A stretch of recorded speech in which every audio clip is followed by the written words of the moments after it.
Yes, it appears to be working.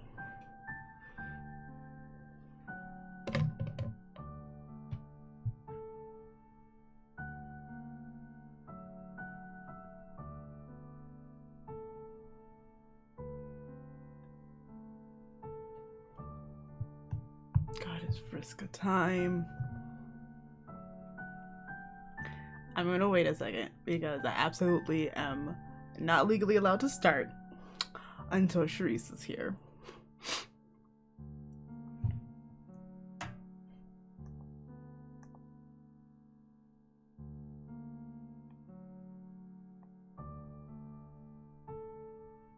Oh, let's go then. Let's go. I think, unfortunately, Gamzee is first. So...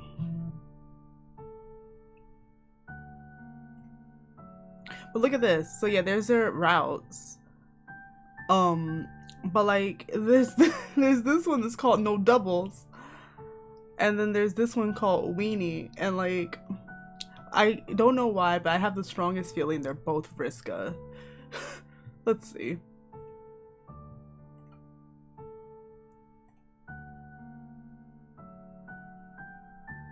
Was this always here?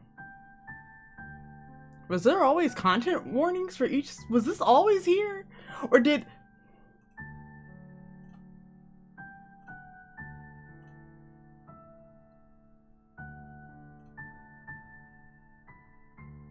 State mandated murder. Was this always here?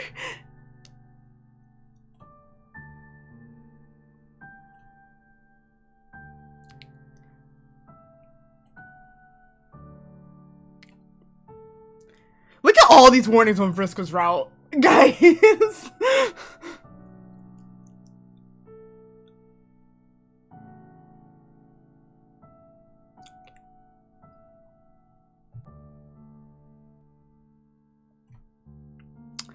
Wheel.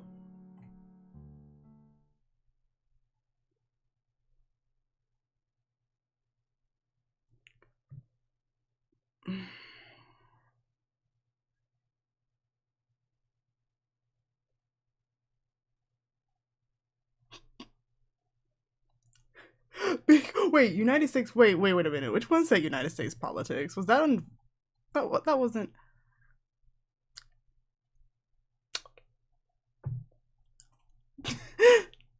But yeah, big. Ooh, so very, very funny.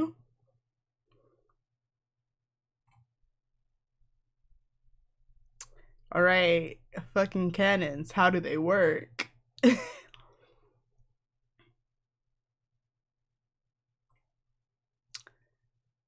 Oh. All right. I was wondering about this. So I guess we do not just like kidnap him and leave him.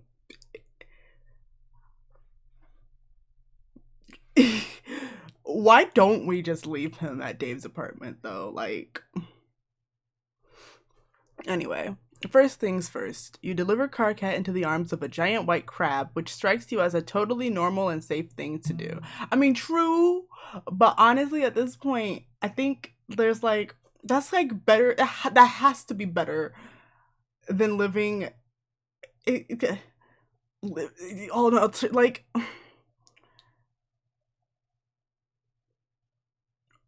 Why don't we take him to John's house? Listen, why don't we take him not here? I mean, you right. What was I even thinking? You're really beginning to get the hang of the zap situation. For instance, you are now capable of utilizing it without unleashing a lengthy exposition on the values of interpersonal relationships. You can just go. Karkat. Lucky too, since when you drop Karkat off at his place, he does not look in the... I can speak. He does not look in the mood for philosophy. More for crawling into bed and sleeping for a week. You don't blame him. Dave and John are nice kids, but they do require a high level of buy-in to talk to. Since you have a memory like a steel friendship trap, We sure do, and we have not forgotten anything. You recall that there's another possible bro in the area. What had Carcat called that kid he lost his shit at the thought of meeting? Macarena? Macaroni? This is... I'm in... Both of these routes are just looks at MSPA reader. You're in danger. You zap to Macaroni's house. This time you aim for the yard and not the broom closet and find yourself outside a huge sandstone castle at the edge of a dark, sprawling ocean. You'd have said it was abandoned if it wasn't for the lights in the windows.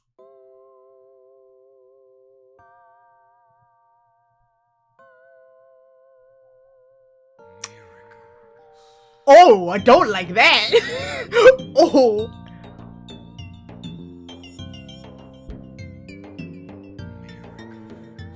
If you're not wearing headphones, that goes from one ear to the other. I gotta go. Oh no.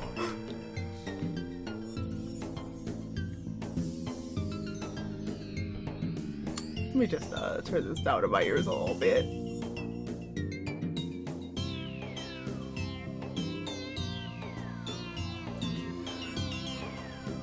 And I guess after this route, don't let me forget, Charisse, after this route, before I start Vriska, I will do your doodle, which I totally remembered to set up for.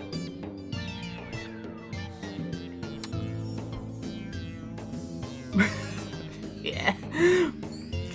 Standing at the tide line is some sort of Halloween decoration. Damn. A scarecrow made entirely of sticks and hair and a pair of oversized gray pants. Wait. They probably don't even have Halloween here. It's already spooky enough every day. A nocturnal world can't even fuck with night holidays. The scarecrow throws a rock into the surf. Winding up his long, thin arm is a whole production. Although the motion is surprisingly fluid, you edge closer, not wanting to alarm him, but needing to move the plot along at a reasonable clip. I got enough sleep, and I can read. You clear your throat. Okay, that's a very cute sprite.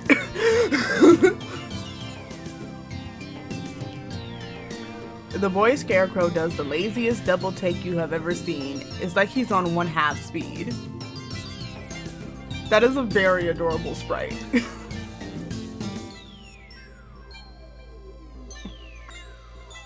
Motherfucker, are you lost?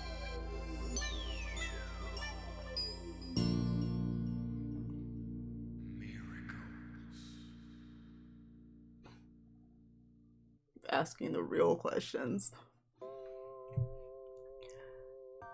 That's a little forward. Not that you aren't hip to all the choicest trends that the kids are on. Can the music chill? You have absolutely no problem with some random teen just swearing at you out of the blue. It's absolutely fine. In fact, you love it. Makara, that's what his name was. You ever look at the ocean? Look at his face. You know, really get your eye stalks going on it? Well, yeah, you're doing that right now, actually.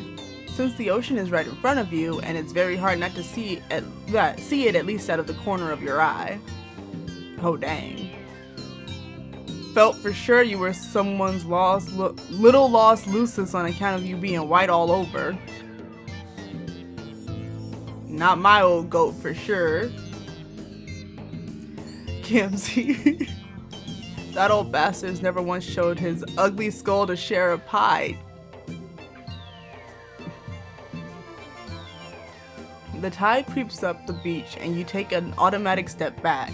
The water looks normal and Makara is up to his shins in the surf, but you still don't trust like that. You can teleport, but that doesn't mean you want your toes burned off by alien salt water or whatever the fuck. What about you, stranger? You ever get down on a hot warm plate of gooey mess? can't say that I've had sober pie, Gamzee. Pie, motherfucker. I got one in the oven. Oh, how silly of you. You love pie. You love it so much more than any weird shit you thought he was talking about.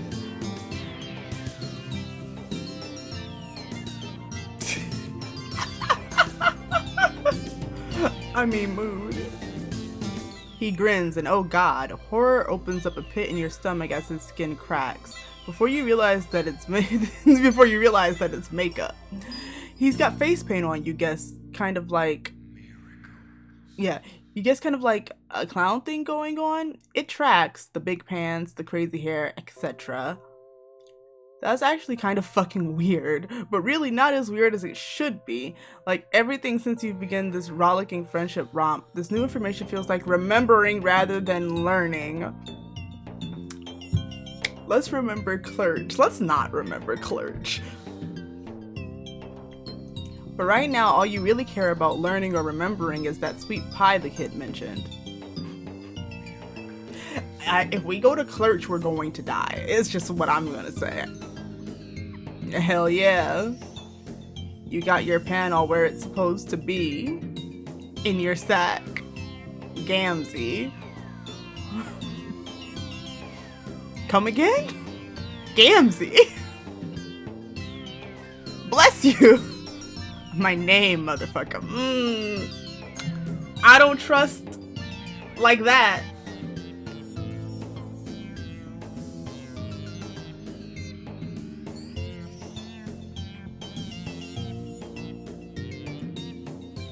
I don't trust like that.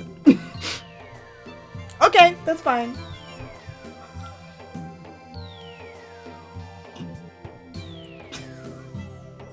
God, I can't wait till we get on Vriska. For a second, the kid's vacant stare sharpens. His gray eyes are like looking down a long, empty corridor, but for just the briefest moment, you think you see something lurking at the end of it, something angry, and then it's gone.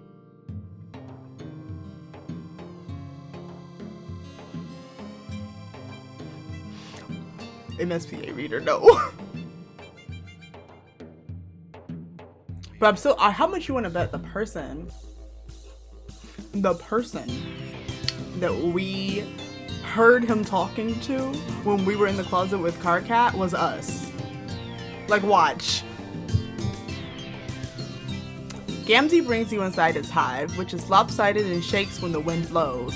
Whoever designed it definitely got their architecture degree online. It also smells a lot like weed. You take a step into the living room. A honk. Oh, Jesus Christ. There are like 40 little honk horns strewn around on the floor, in a pattern that makes it absolutely inevitable that you will step on most of them on the way to the couch. You give up after a few seconds of careful hopping and just honk your way across the room. It's a goose party up in here. Yeah. Yeah. Oh yeah, brother, make that music. Gamzee. I don't like how prominently they've drawn his claws. I don't trust like this.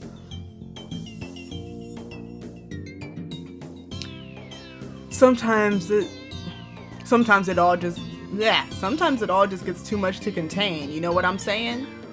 Gamzee sticks his head around the door to what you assume must be the kitchen. He's got flour on his nose. You thought he said the pie was already in the oven. What's he using flour for? The music builds up, don't it? It's like a miracle. Like a little ball of snot was all caught up in your suck sphincters. You actually have no idea what he's talking about, and you're pretty sure that's not your fault. A bunch of clattering and banging interrupts your thoughts. Dear God, what is he doing in there? How hard is he baking? Then you realize it isn't coming from the kitchen. What did I say?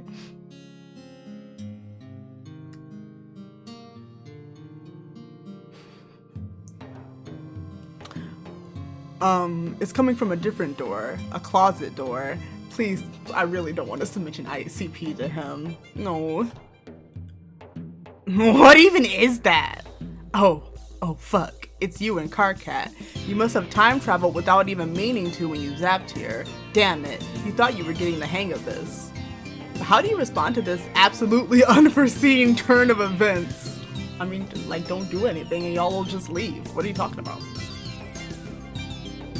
Alright, well, we clearly know which option is wrong, and it's us opening the door, so let's go open the door. Like, right? Like, I guess we know which one's the bad end. Music. You spring up to answer the door because that's what any good guest would do while their host is busy fighting a pie. You honk your way over, making more music on the way, miracles or whatever. You wonder what you're doing. Yeah, you wonder what you're going to say when you see yourself. You'll probably be pretty surprised. Yeah, especially considering that didn't happen. MSPA reader. Like, up close, the door is sort of warm. Not temperature-wise, more in an existential way. A narrative weight hangs around this door. Why are they like this? Why was this even an option? And when you touch it, tingling heat shoots up your fingers.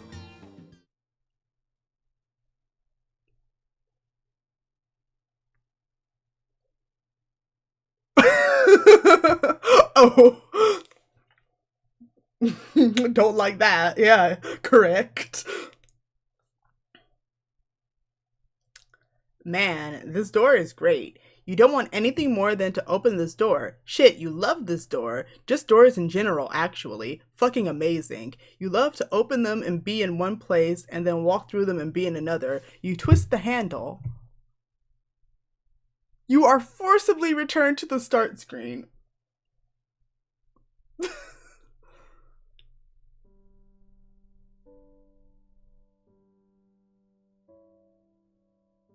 I thought maybe we'd at least get a little bit of interaction. Like a little bit of MSPA reader going, what? And then that happens. But no, it was just like, no, homie. You know this doesn't happen. Just stop.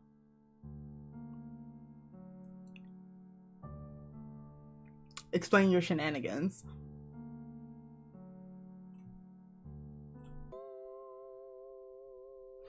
Okay, okay. While you're typing what you're typing, I'm gonna say, I'm thirsty and I have drink right here, but also this on my lips right now is not lipstick. It is not designed to stay on your lips, and I don't know how much will come off if I attempt to drink. And I don't have a straw.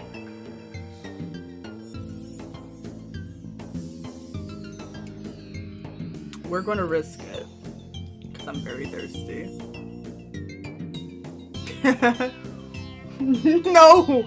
No goodbye, Vriska. Also, speaking of Vriska, the whole reason I was like 8 minutes late to starting this after like already being late is because I was looking for my Vriska shirt and I found all these missing shirts, but I could not find, like, I found all these missing clothes and not my Vriska shirt. So, see, I have a theory. But first, we're gonna attempt this. Like, when I saw that happen, I got a theory.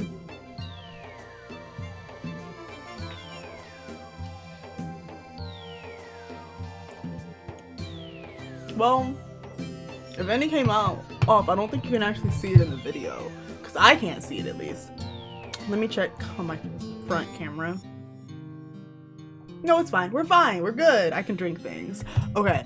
I think what happened was, I just dropped my mic. Not this mic, but like my headset mic. I think that, and this is something.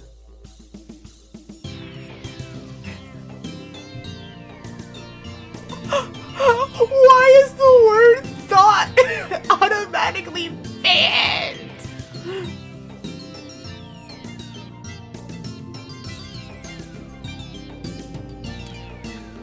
Okay, so I'm gonna say my thought, and my thought.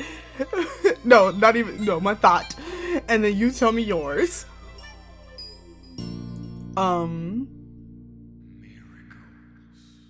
Apparently the whole block term was oh shit thought. Anyway, I think that once like the stuff that you're setting up, so okay, normal time travel in Homestuck, like the stuff that Dave did, if you messed up a time loop, it just creates a doomed timeline. But like I think with this, it's so reality bending that you can't mess up the stuff that you're doing. So like you can't, MSPA reader can't like go back and warn themselves not to throw away John's S-Burb copy or whatever because it's their own events. Kind of like if you watch Doctor Who, kind of like how the Doctor is not allowed to go back on his own timeline, but like he can mess with time like as long as like he's not already a part of those events. I think it's like that. So we cannot mess with stuff that we already set up using this retcon power. And I think that, I don't think John messed anything up that he set up with his retcon power. Like I think from his point of view, it was all pretty linear, changing things, if I remember correctly. So that's what I think is going on.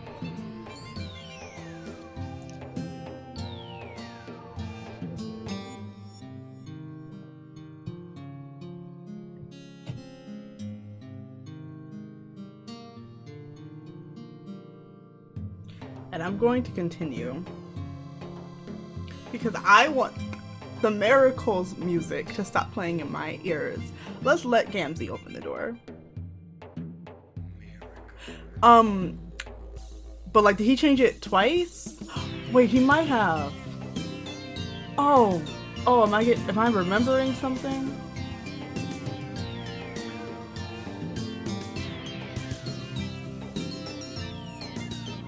Now I get, this is, you know what this is? This is punishment for not finishing my reread. If I had finished my reread, this would be fresh in my mind. Yeah. So this is really interesting then.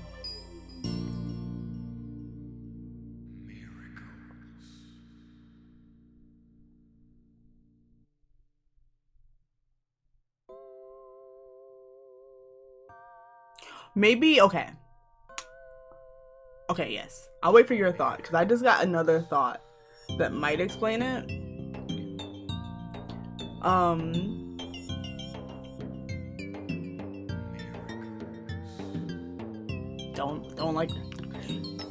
Don't like that.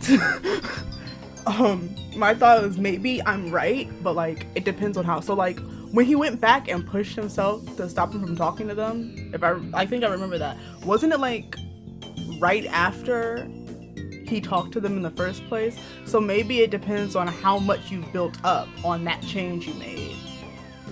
You know what I mean? So like it's been a really long time from their perspective since we were in this closet, and a lot of events have happened now that are built on that happening. So maybe that's why it messed up, as opposed to like if we had immediately changed it.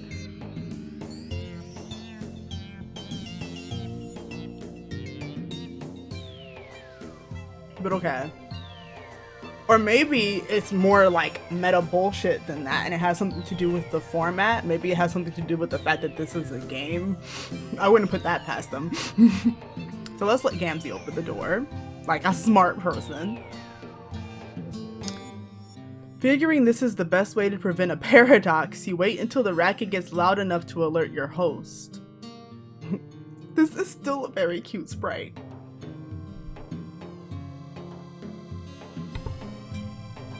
What's all that?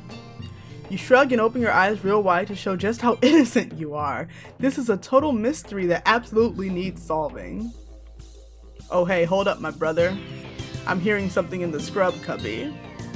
Some squeak beaks what's all got itself trapped.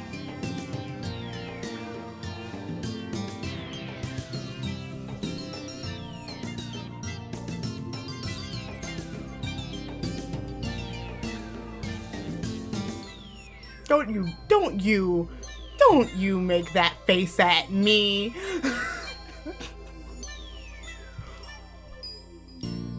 The noise in the closet breaks off just as Gamzee throws open the door. Yep, same place as before. Other you and Karkat must be shouting at each other back in his hive. Well, he'll be doing most of the shouting. It really is a mess in there. Shit. Damn, little monster skittered off. Yeah, weird. You have no idea where they went, and you're totally sure it was not a friend of his who flipped out at the sheer sound of his voice. That would be ridiculous. Oh, no doubt. You're glad you agreed about that. Oh, and speaking of which, you mentioned that you have a friend in common. Karkat. Small? Shouty? Also, let's place our bets now. How much you want to bet Vriska immediately tries to feed us to Spider Mom? Gamzee cracks into such a wide grin, you're surprised his face doesn't turn inside out. Yeah, that there's my best fucking friend. As close as two wrigglers what slithered out of the mother grub's frumpy ass together. We get our rap on. Rap? Like, actual rap? Karkat doesn't really strike you as the rapping type. Not so much as you'd notice. But I know he's got that music inside him somewhere. All wrapped up under his skin, just waiting for a real motherfucking brother to rip it out. Aw, that's incredibly romantic, but also absolutely the creepiest shit you have ever heard. Aw, hell yes. Hello?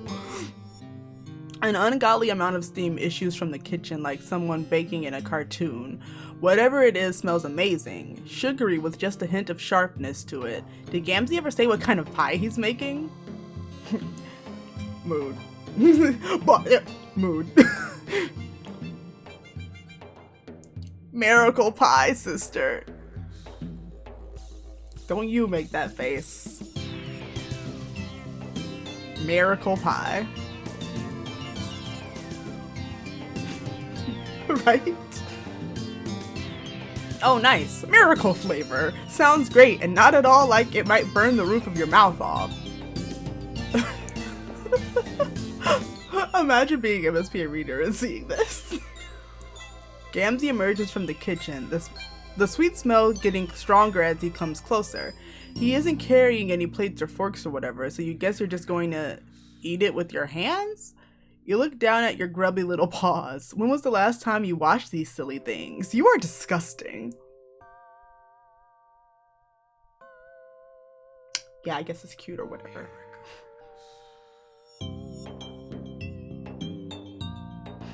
Correct. But then you get a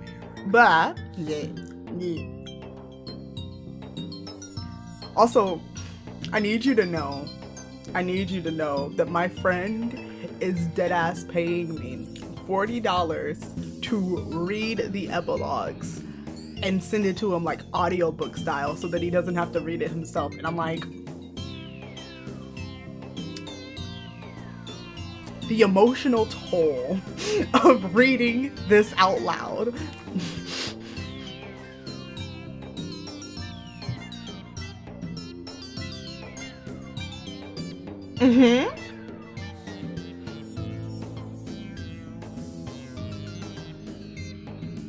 Oh, but then you get a good look at the pie and realize that germs are really going to be the least of your worries. It's thick and gelatinous and green. Neon green. Poison control green. Like clip art of something toxic. You right.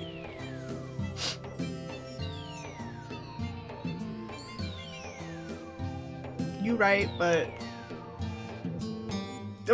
Oh no. You are absolutely sure whatever that pie is made of, humans are not meant to eat it. Probably not trolls either. Gamzee sits down next to you, stretching out his long skinny legs onto the coffee table, knocking over a stack of comics and a couple empty Faygo bottles. Yikes. This does not make you feel any better about his ability to make good nutritional choices. I mean, if you wanted to pay me to read it, I guess.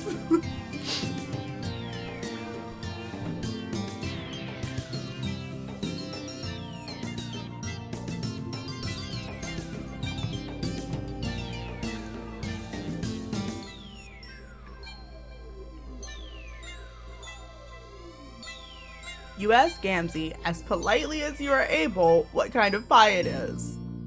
Oh dang, brother, a nutra-mercenary. Oh dang, brother, a nutra-mercenary never gives away his secret ingredient. All you need to know is this is...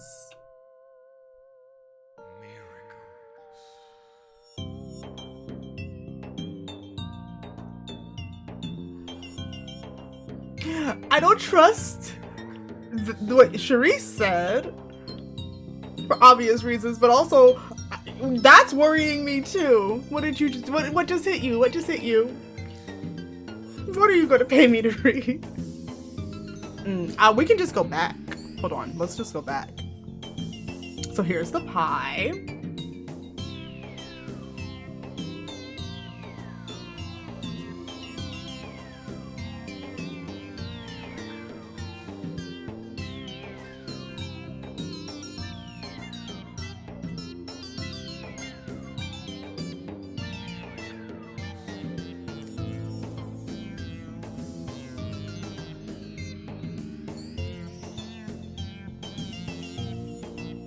It really is. I don't trust like that. Did I go forward enough?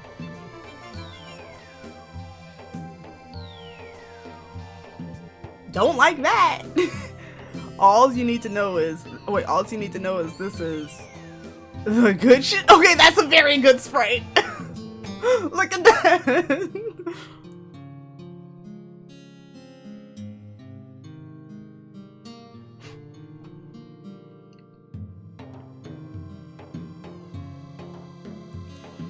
You want to see the miracles the way you want to see the miracles the way I see them? I know you do. I can hear it in your voice. I can see it in your sea stalks. This is the shit that's gonna pull you all the way up over the top. There's totally about to be a choice here. Gamzee gives you that one look. You know the one. When your friend tells you that they got some deliriously dank shit that they're aching to share with you. That's a real thing that happens. I mean, you're not wrong.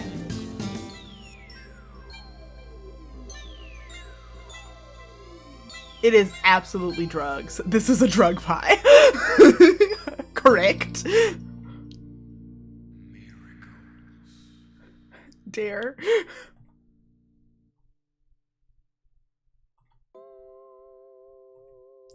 I don't know which option is the bad option. For obvious reasons, I can see both of these going so wrong. Like, we got high with Sarava before. So maybe we'll be alright, but I don't know. I don't think Sarava was smoking sober.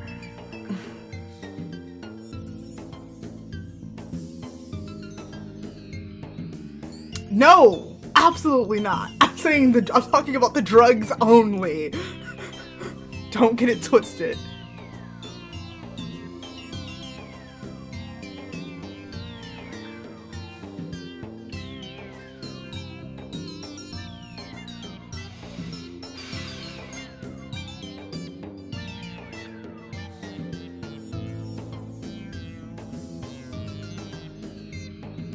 Why must y'all torture me? What did I do?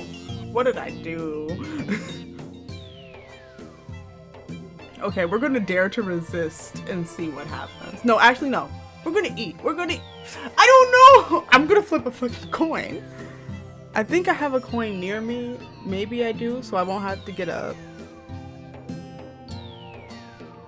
I might have to get up.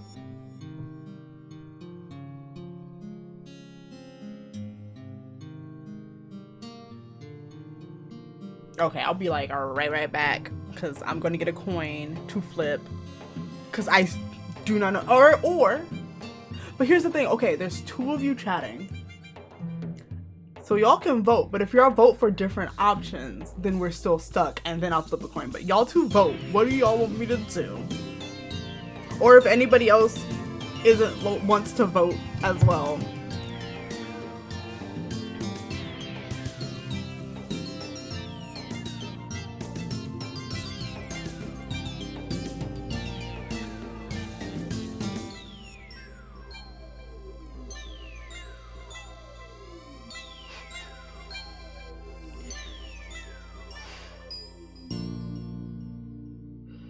Charisse knows why I'm making this face. But also, looks like I still need to flip a coin.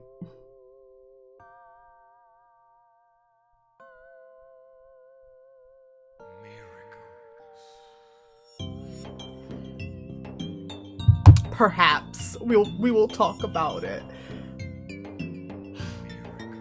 But okay, let me go get a coin.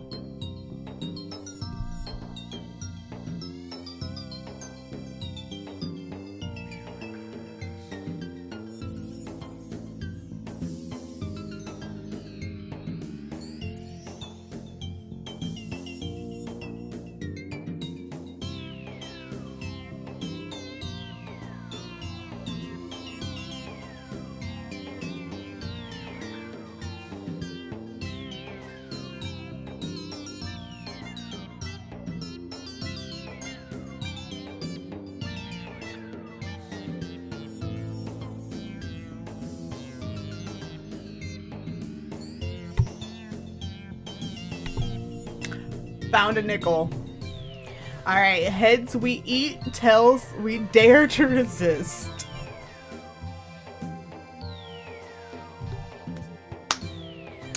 We're resisting.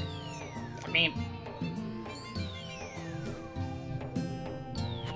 can you see that? Can you see the details on that? It's the back of the nickel.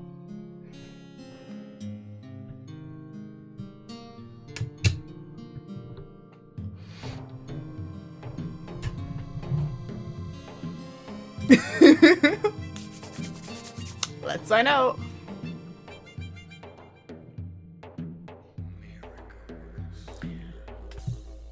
You take a deep breath and prepare to stand. You take a deep breath and prepare to stand up to peer pressure. You tell Gamzee that you think you'll pass on the pie. Oh, for real? Nobody's ever turned down a bite before. Really? How many people has he offered it to? Gamzee grins. Well, motherfucker, you got me there. No fear, brother, no fear. You gotta be all doing what you're feeling. No way am I about to harsh a brother's flow when it comes to all their personal preferences or whatever. Oh, thank God. He isn't going to think you're uncool for not doing his drug pie. You can't exactly recall where you picked up the idea that all turning in drugs are not a good idea, but you're pretty sure it's right. Which, I'm very worried about the timeline in which we eat this pie then. Cause like, it has to be way stronger than whatever Sarapa was smoking. So like...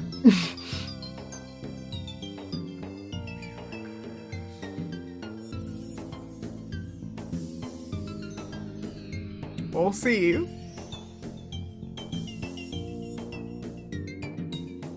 Maybe just a good general rule of thumb. Avoid alien-controlled substances. Or possibly all alien substances. Maybe it would be bad for you even if it wasn't drug pie. Your internal anatomy is still a mystery to you. What are we? What? Because I thought we might be a Prospect, but Jade's confirmed we're not from Prospect. Ooh.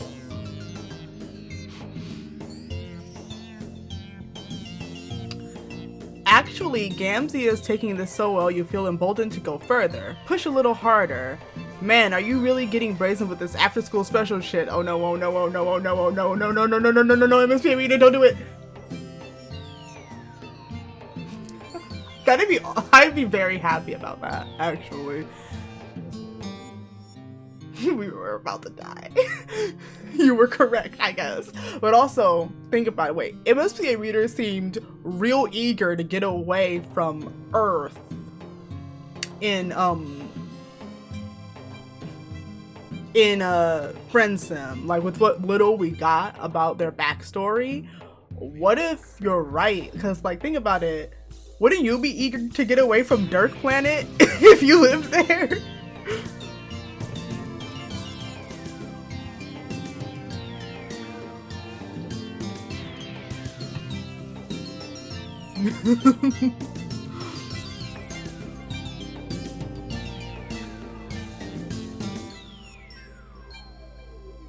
Oh no. You suggest to Gamzee that, just maybe, he shouldn't eat the pie either. He raises both his eyebrows and gives you a slow blink, looking from the pie to you and back again. He looks absolutely flabbergasted at the idea. Really, rest in peace. If he listens to us, rest in peace.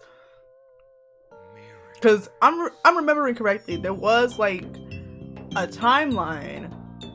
Like there was a dead Karkat or somebody we met from a timeline where Gamzee went sober on Alternia and killed everyone.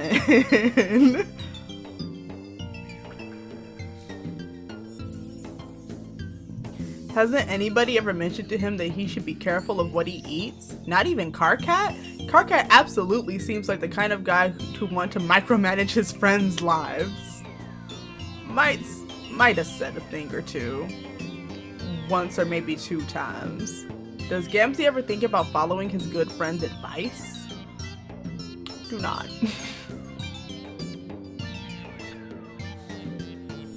I was looking the other, so right here is the game.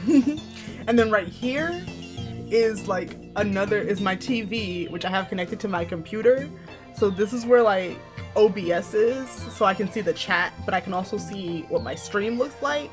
And I was looking at the stream version of the game and I saw that face.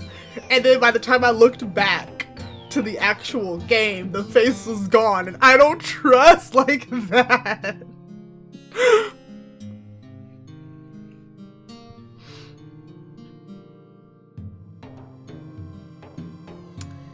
Gamzee freezes with one long-fingered hand reaching for the pie. You can practically see the gears turning in his head. You catch another flicker of that flat, affectless menace behind his eyes. Then he splits into another big sloppy grin. Fuck it.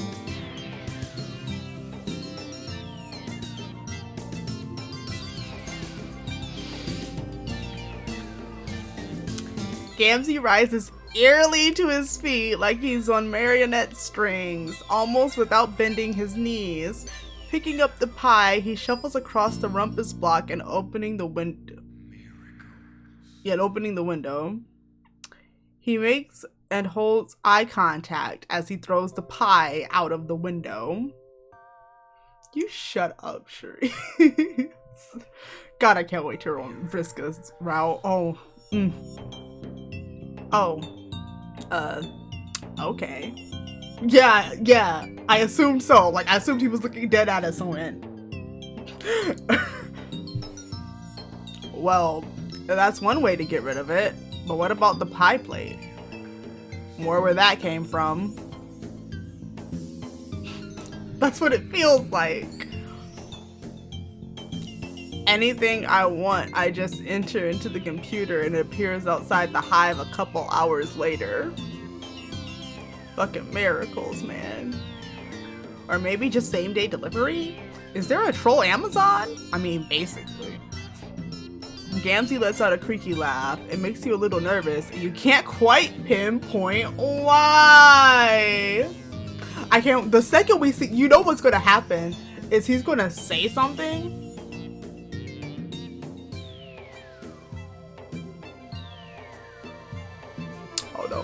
He's gonna say something and it's gonna either be all caps or all lowercase and it'll be, that's it. It's gonna be over. Slow down, brother. You're talking all the deep motherfucking heresies today.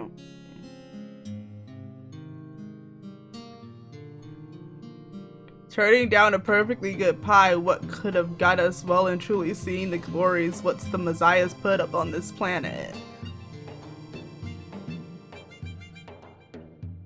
Don't take away my miracles, too.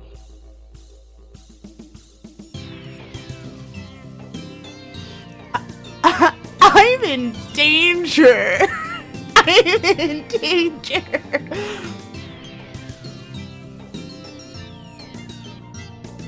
Well, you didn't make him throw the pie out the window. You just made a suggestion. He didn't have to listen to you. No, you got the right out. You got the right of it. We'll do it your way. You never know. The old goat might come home for once. And he never likes it when I fly high on pie. Well, if he's sure...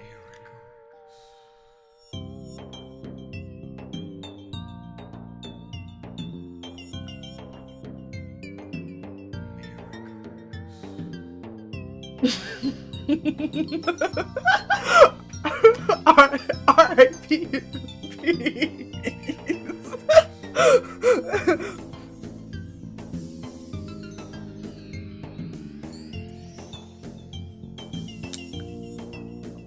Well, if he's sure.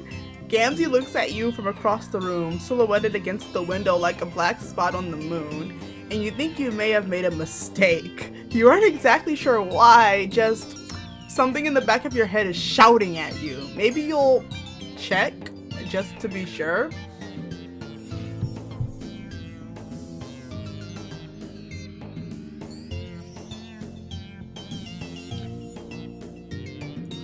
So when Gamzee lopes back into the kitchen, maybe to throw more shit passive-aggressively out a window, you zap forward. Just a little while, a couple of days.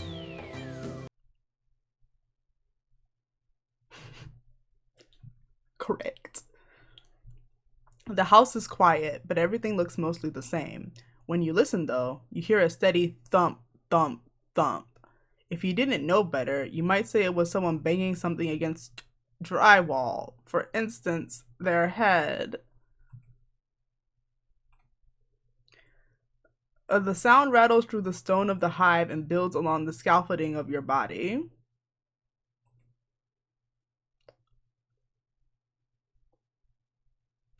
With mounting dread, you zap forward a few days.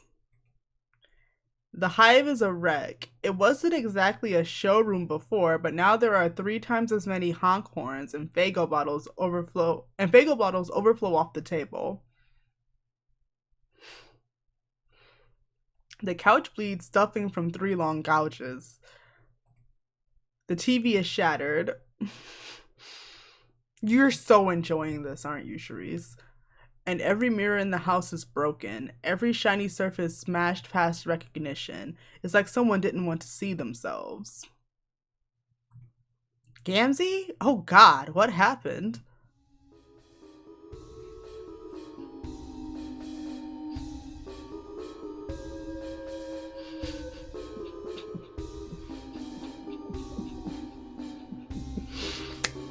What if this is deadass the car cat? Like, that ghost, I think it was a car cat ghost that told us about this. What if this was that car cat? What if we're the reason that happened? Because I was like, when I read that, I was wondering what could have made him go sober on Alternia.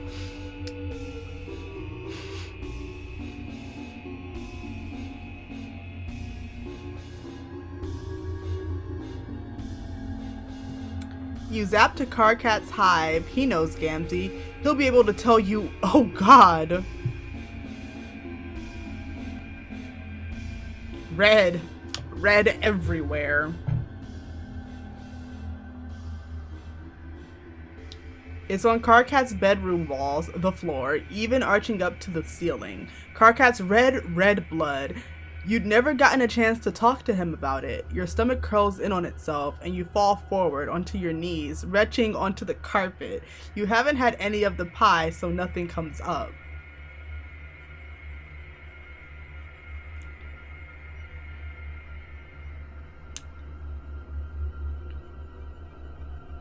I'm kind of happy we don't have many friends yet. Like, imagine if we knew more people. Like, if we knew more people in Alternia, we'd be going to more rooms and seeing more of this. Kanaya's room is in far greater disarray. She looks like she put up much more of a fight than Carcat had. There are great gouts of jade blood over the bolts of cloth and drafting table, but it's joined by deep splashes of royal purple. Correct. Shut up. I hate you, Charisse.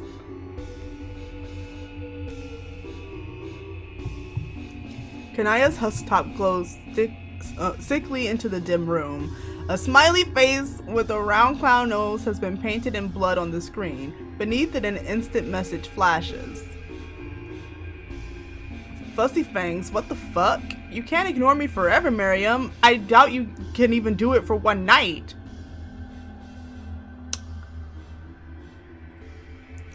The cursor flashes. Green and purple ooze onto the key, still wet. Oh god, he's gone after AG too. You have to do something. Hi Vriska, no, don't kill us. I know you don't know who we are, but you appear in a tall stone room. You've never been here before, or maybe you have. Maybe you've already made good friends with this particular troll. I love this game. It really depends on which option you chose at the beginning of the volume. God, why did you think that? Why isn't your brain working? What the fuck is wrong with you? You feel like you know all of this, but not. Like you watched it all happen to somebody else. From the distance, you hear a telltale honk. Ice sheets up your spine. That is the most cursed noise you've ever heard in your life. Jesus fuck, you're going to have nightmares filled with brass instrumentation, provided you don't die immediately. Plot twist of the century, MSPA reader is fine. It's just everybody else that dies. Remember when we were all terrified for John Egbert? Remember right before Game Over came out, when we were all like, oh, we could all tell there was going to be a Flash that Friday, and it was going to be a fight, and we thought it was going to be John fighting Caliborn, and we were all like, oh no, prayer circle for John, oh no, John's gonna die, and then Game Over came out.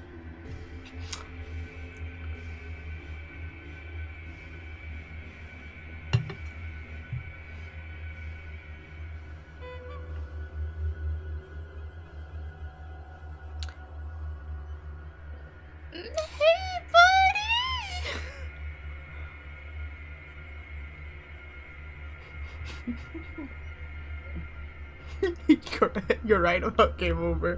Hi, buddy. Oh, hey there, motherfucker.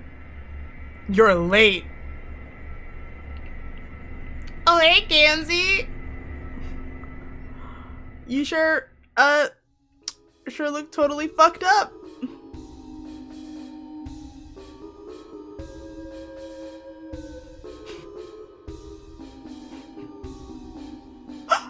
You're right. Green and crimson paint his shirt, splashed up his arms to the elbows. It's like fucking Christmas up in here. 3 deep purple gouges intersect his face, still bleeding freely. Shit, dude. You should have kept doing your drugs if this was the alternative. Talk about an overreaction. Overreaction? Is it no fucking reaction? Wait, is it no fucking reaction? Little aberrant speck of worm meat? This is the true God's judgment. He came to me, motherfucker. He spoke his words in my ear. He's the only one what's ever bothered to say motherfucking truths to me. Who came to him? Who was speaking the truth?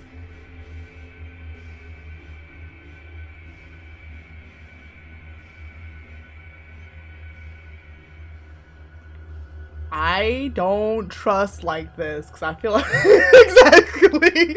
I feel like it's 2 options. Exactly. Or no, what am I? It's Dirk. It's Dirk. It's Dirk. It's Dirk. Because think about it. Also, he's probably, based on the way these are coming out, he's probably going to be the last route in the whole game.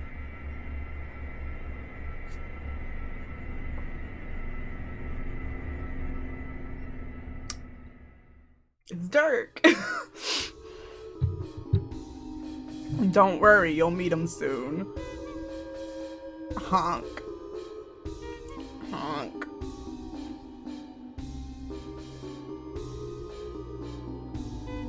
Honk. Honk. Oh god.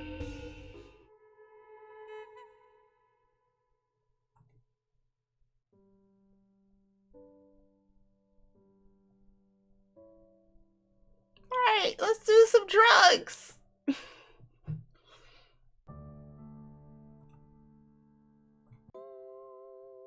But like we could like MSPA please drugs. MSPA reader, this could be fine if you say no to the drugs, but then don't tell Gamzee not to take them. Like that like come on now. Alright, eat the drugs. You know what? Fuck it. You're magic. You can do whatever you want. You scoop out a big green glowing glob of poison pie. It's so gooey and thick it almost slides right out of your hand. You manage to get a little bit of it into your mouth. It punches you right in the taste buds, so sweet your teeth ache, and without any discernible texture, just goop that slowly fills your mouth and coats your throat. Wow, this sure is a tactile experience. It doesn't taste bad, just sort of like you swallowed a big sweet mouthful of... Nausea hits you in a wave, and every nerve ratchets tight. Yep, this is definitely not meant for whatever kind of creature you are. Your body wants to reject it. You lean over the arm of the couch and prepare to give this volume an additional content warning. But the feeling passes. And not only does it pass, it is accompanied by a rising sweep of euphoria.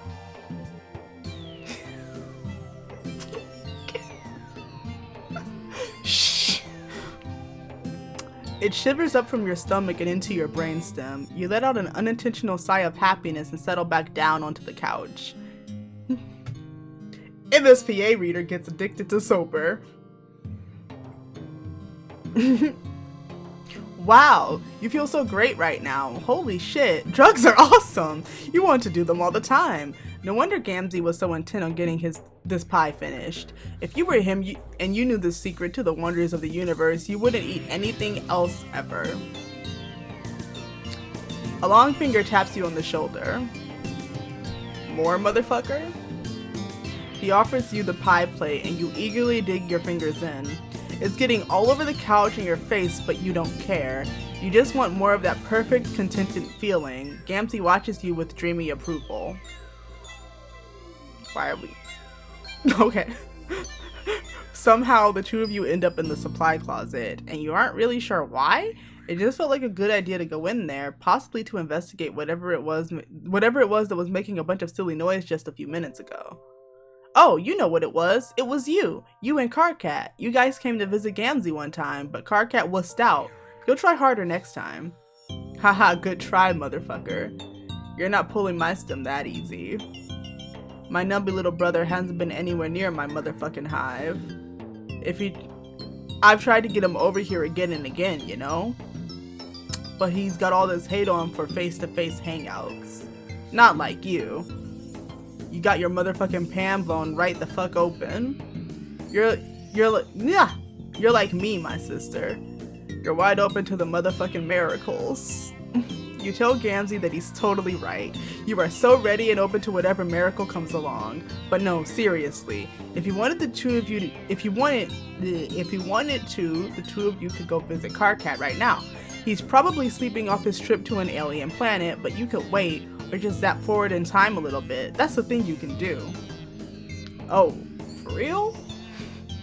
Why didn't you say so then, motherfucker? Zap us on out of here.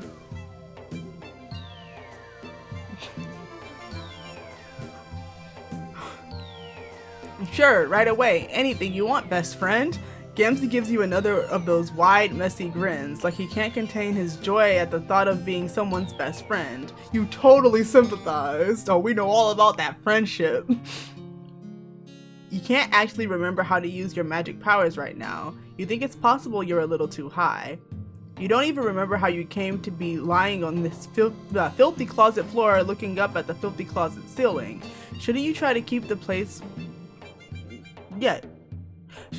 Shouldn't you try to keep the place with your cleaning supplies a little, cleaner? No worries, my brother. There isn't any rush.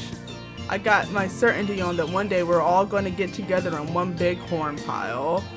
My boy Carcat, T-Dog, Equius, that nasty cerulean bitch that's always mad as hell. I mean, fair. Everybody. We'll all climb up to the clouds together. You don't know who some of these people are, but that's okay. You're confident that they'd all make amazing friends, and you can't wait to climb up into the sky with them. What'll you do once you get up there? Ride the Dark Carnival all the way to paradise, my brother. The Dark Carnival. That sounds familiar somehow. You feel like you've heard of it before. What if being high makes us remember better for some reason? Oh, I should hope so, motherfucker.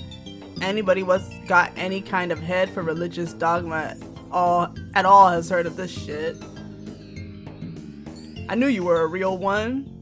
Oh yeah, for sure. You are the realist, but like, imagine you weren't as real as you could be.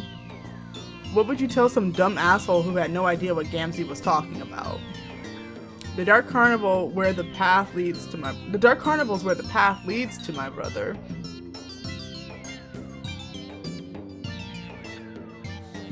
Back in the old days, the righteous got their blood poured out when their time came. All that purple painting in the ringmaster's circle. But nowadays it's more of like a metaphor and shit. When a motherfucker dies, his soul is all ruptured up from his corpse meat, right? And that soul's got to up and all up and go somewhere, don't it? It's not about to just float around untethered. So it rides up, yeah, I can read and speak, I swear. It rides on up to the carnival, really, where it gets all right and properly judged to see whether it's been a good bitch or a naughty motherfucker. Anyway, that's how the miracles work. Right. God, that sounds amazing. You really hope Gamzee gets there one day.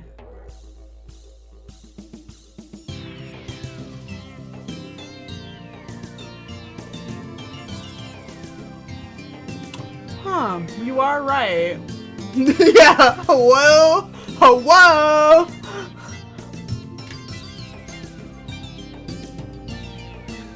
But, Tavros and Equius next volume would be very good. Something jagged slams up against the haze of drugged contentment. You feel like a booming knock on the inside of you feel it like a booming knock on the inside of your consciousness. You remember a face. Gamzee's face. No, not quite.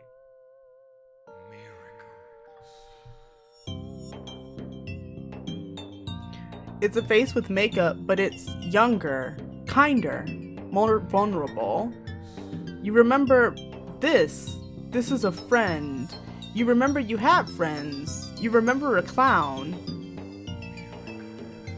With a monumental effort, you force yourself into a sitting position. Gamzee is still splayed out on the floor, totally gone. You have to figure this out.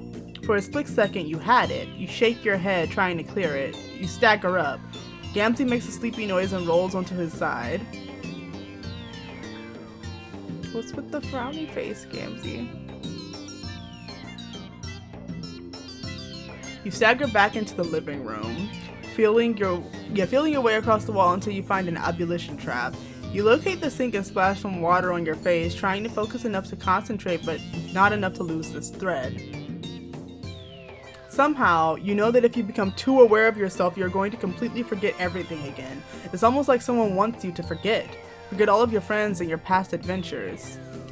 You close your eyes and picture that friendly clown face. A name drifts across your mind, almost close enough to snatch.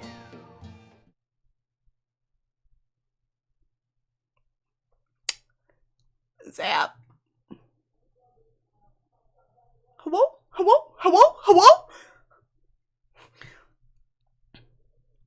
All of your other trips through the narrative have been instantaneous.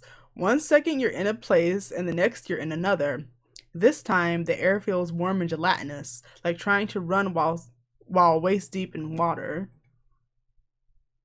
The drug pie could just be fucking with your powers, but you know in the core, yeah, but you know in the core of you that it isn't, that isn't right. I can read.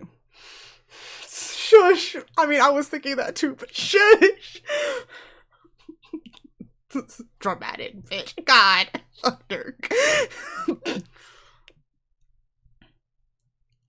You are where you aren't supposed to be, and something here knows you're trespassing.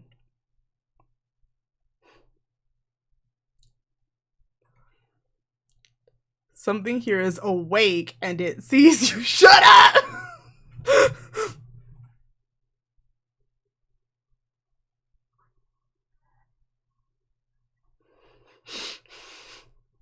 I mean, like, unfortunately, probably.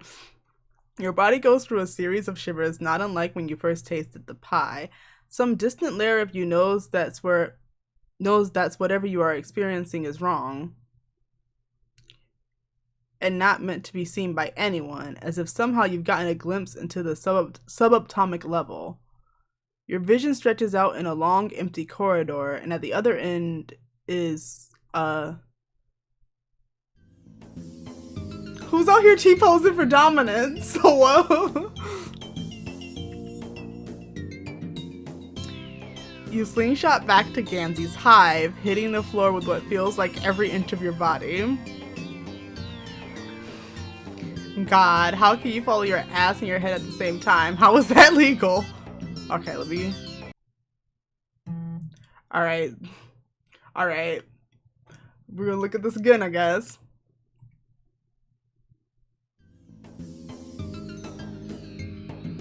I think...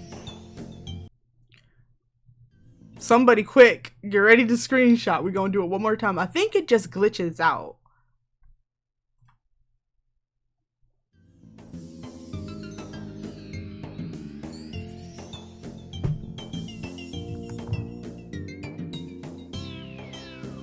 Okay.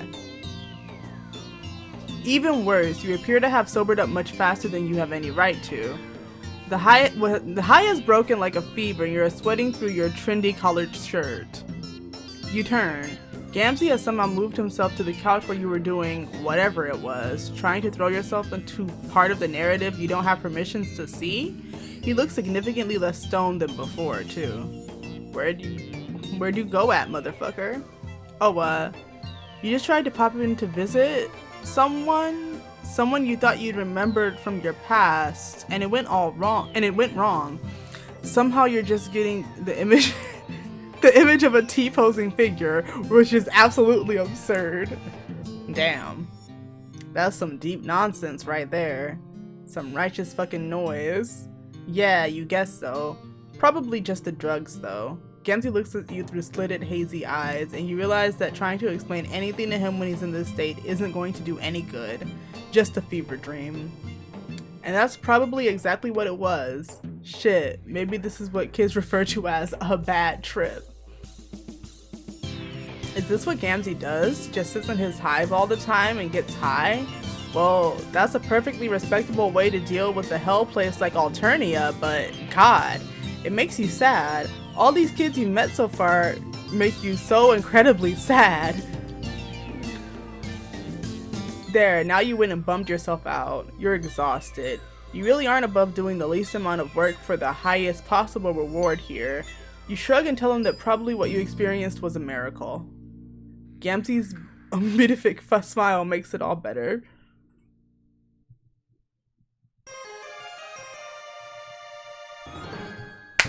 Time to meet, well, I was about to say time to meet my wife, but, whoop, almost ripped this right out of my ears. Yeah, it's time for me to do some art. So yeah, both of these are on Vriska's route, huh?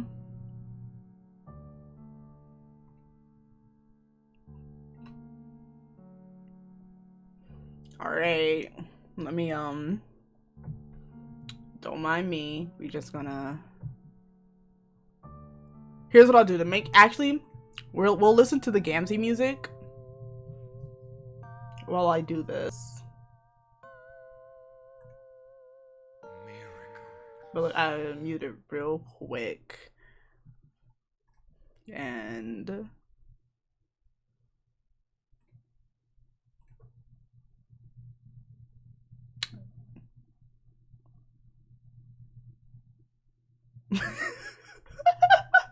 really what it felt like happened. But I feel like, okay, it has to have something to do with trying to go from one game to another, right? Like we were trying to go to Friendsim, but we're in Pesterquest. You don't even get to see the menu. That's interesting.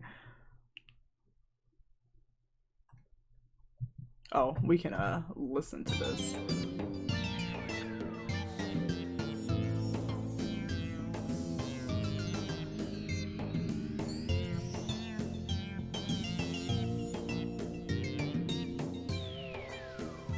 If you don't cooperate with me.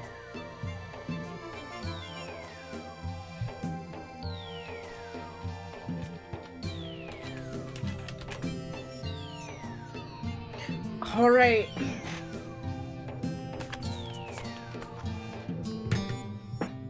Is this plugged into my controller right now?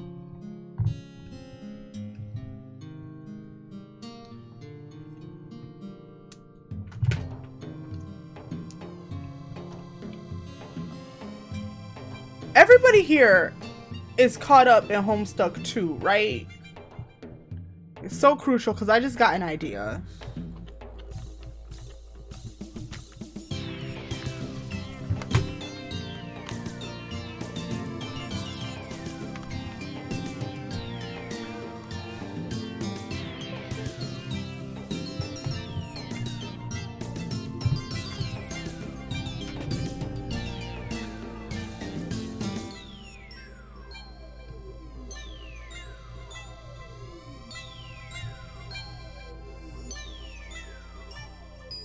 Oh no. What you doing that for?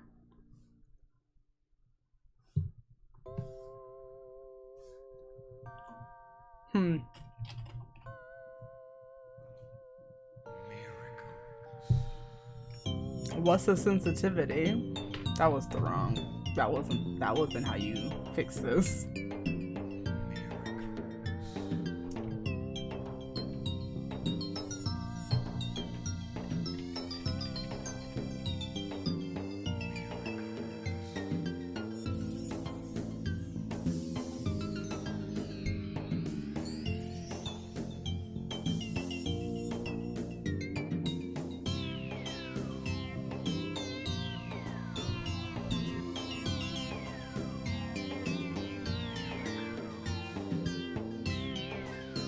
Oh, okay.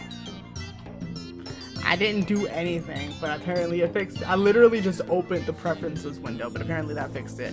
Alright, Cherise.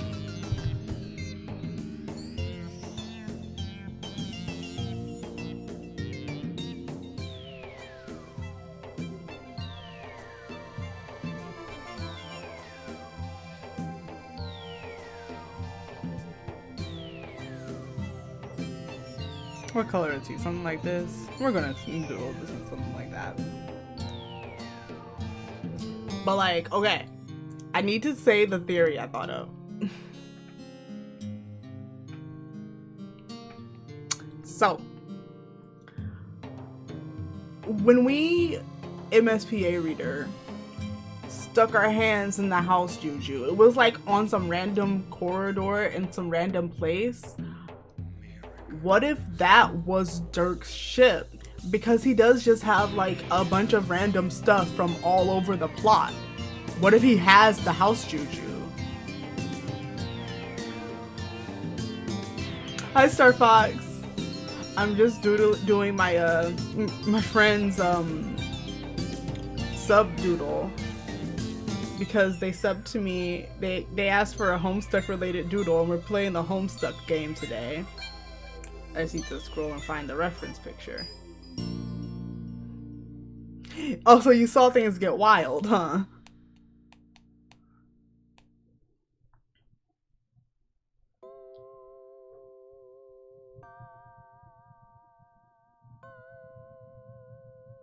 Did I pass it?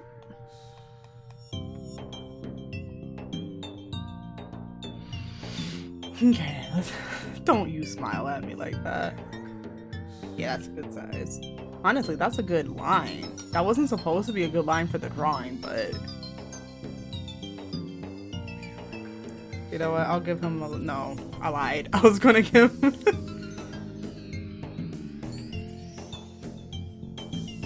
okay.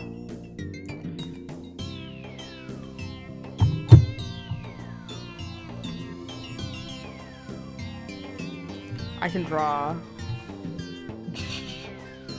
I can art. The problem is this isn't how I draw circles normally. I usually just kind of do like this.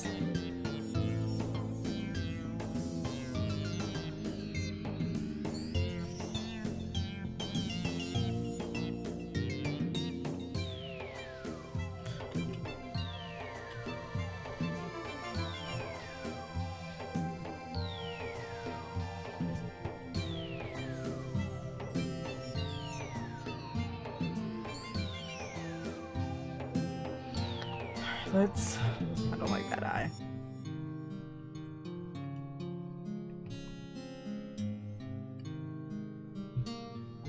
I like that eye, but I don't like where it is.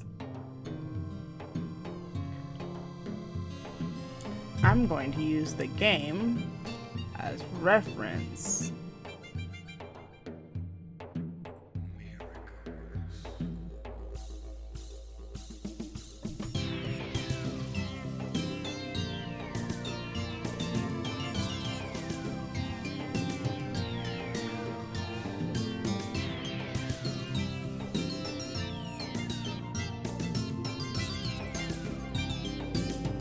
Yeah, this one.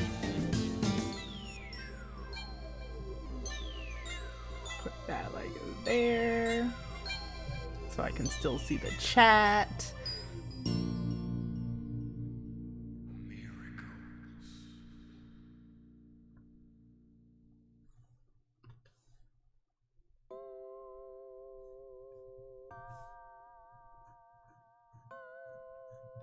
Am I still selecting?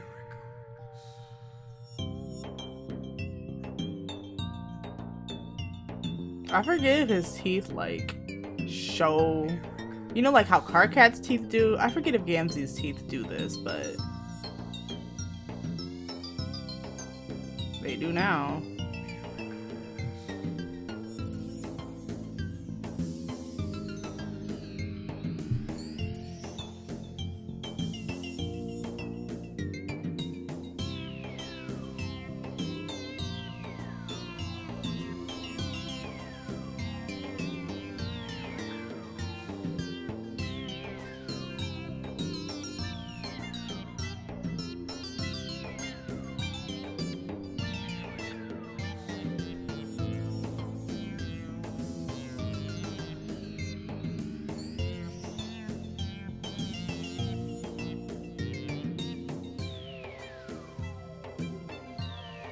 I hate this.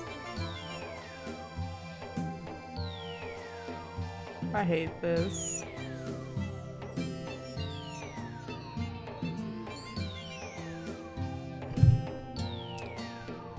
Hold on.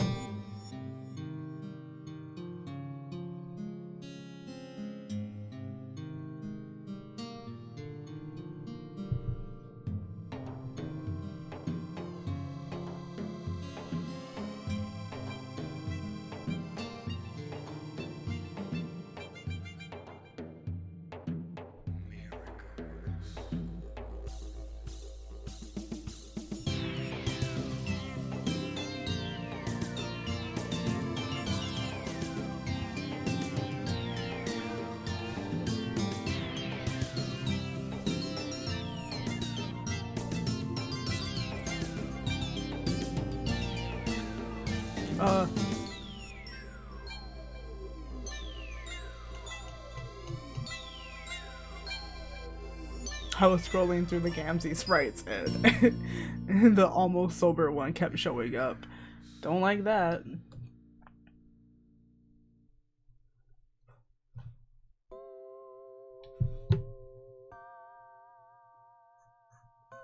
I hate this. I hate this and I hate you for making me draw this.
I hate this.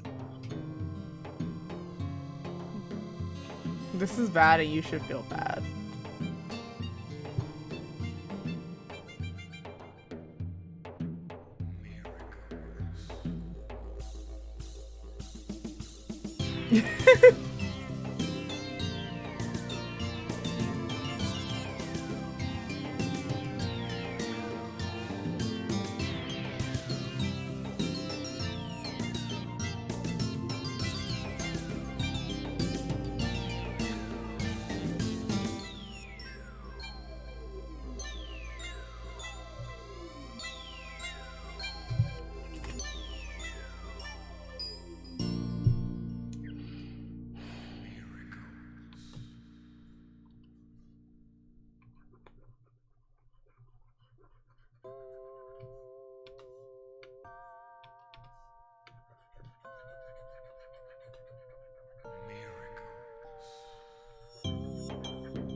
How about this, Charisse? I'll doodle the other thing you asked for. Not right now, but I'll doodle the other thing you asked for 25, not 20. How's that?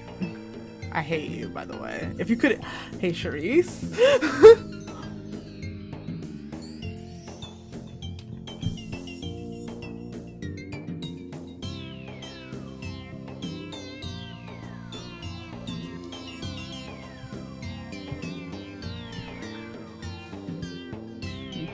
I hate you. But yeah, how's 25 sound?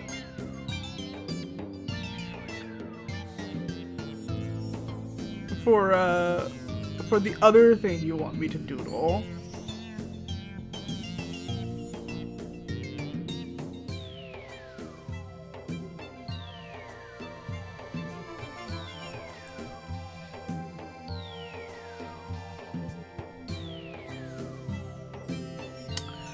Alright, well, guess I'll doodle that for you later.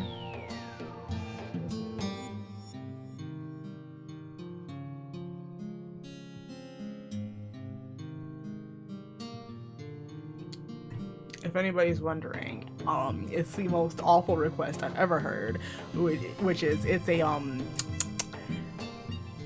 Gamzee X Sarava drawing is what I've been asked to do.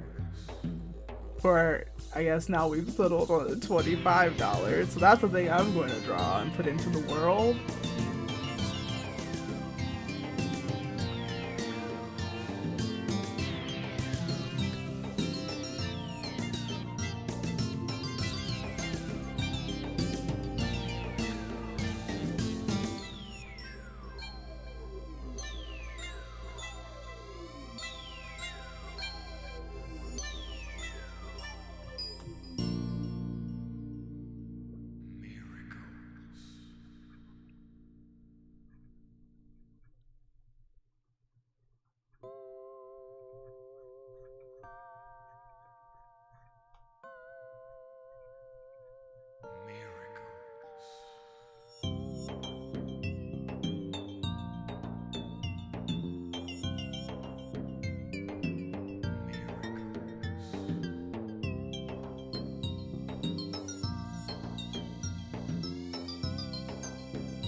hate you and I hate this thing that I'm creating with my hands.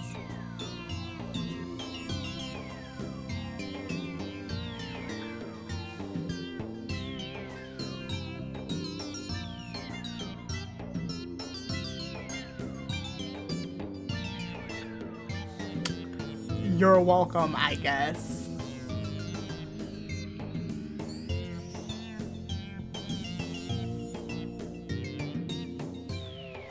Why is this? Okay, so I'm looking at the Pesterquest sprite right now as reference since I have the game open and I'm on his route. Why on earth is this next part of his hair that I'm about to draw look like a bat wing? Can y'all see this? Hold on. If you don't get out of the way.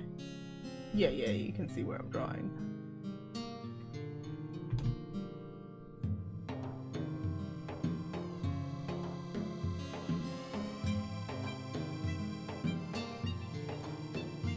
Like, Gamzee, why does your hair do that?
Okay, I think I'm gonna make its horns a little taller.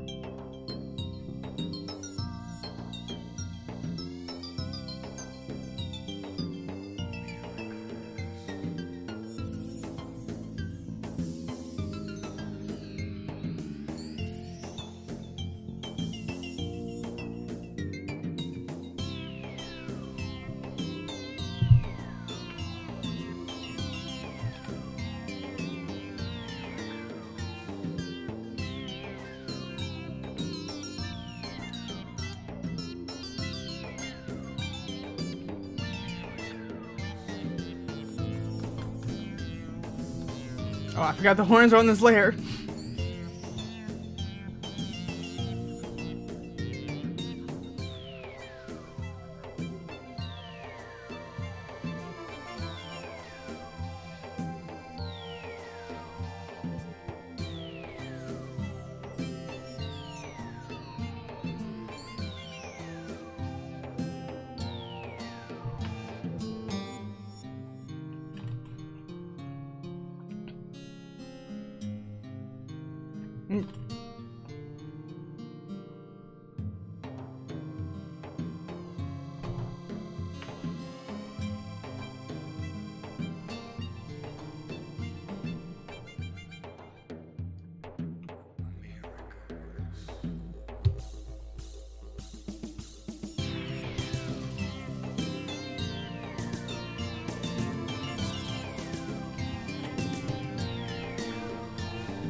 Are you happy? Are you happy that you're making me do this?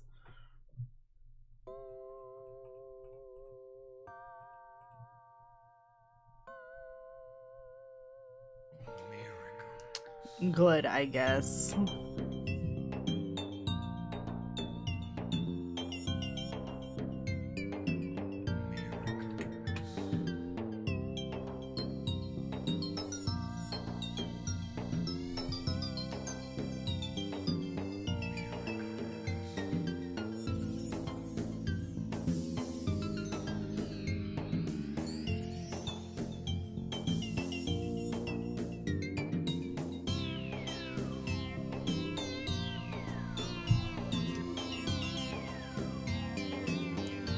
Fine.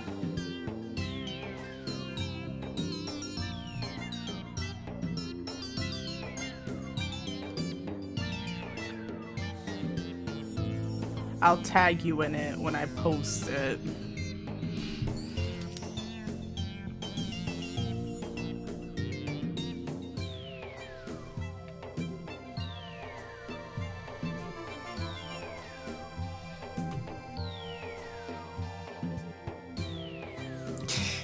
You're welcome.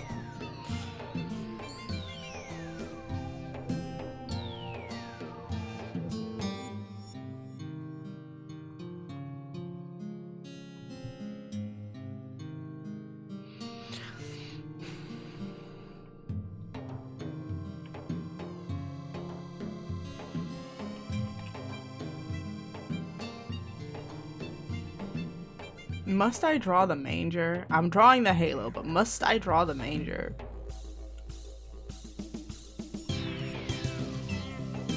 This would be a little bit lower. Thank you.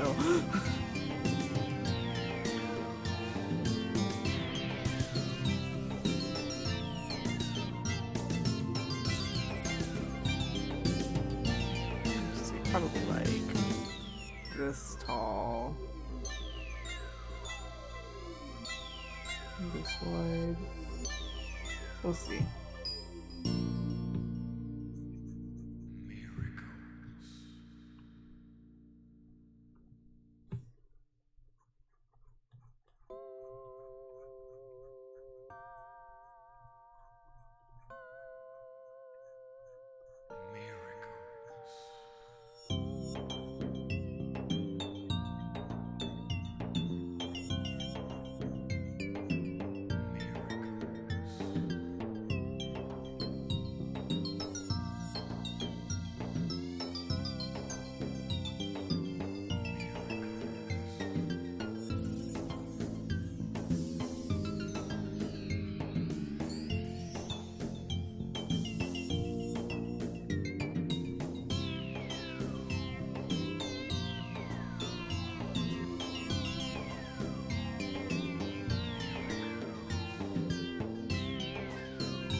This is awful. Don't encourage this. Don't encourage this.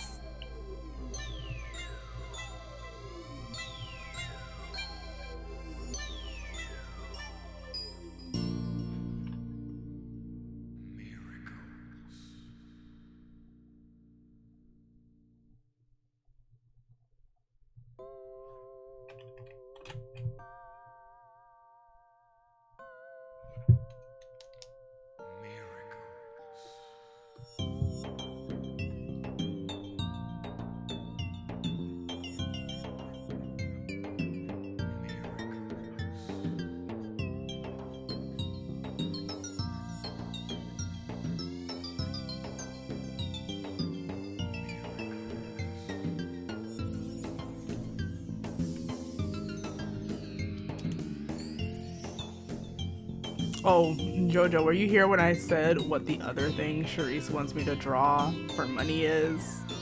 This is bad.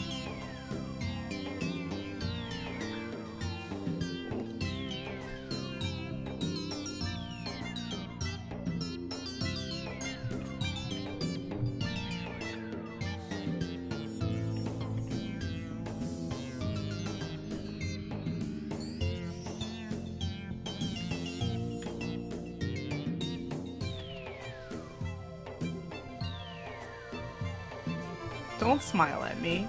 Don't smile at me.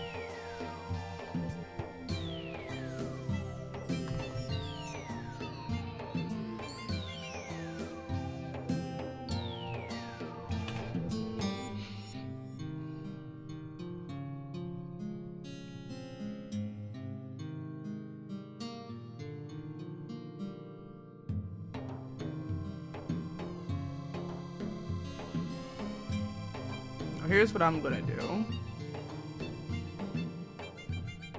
In fact, first I'll just...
I'll do all the other colors and then the white of the face so that I can like see it.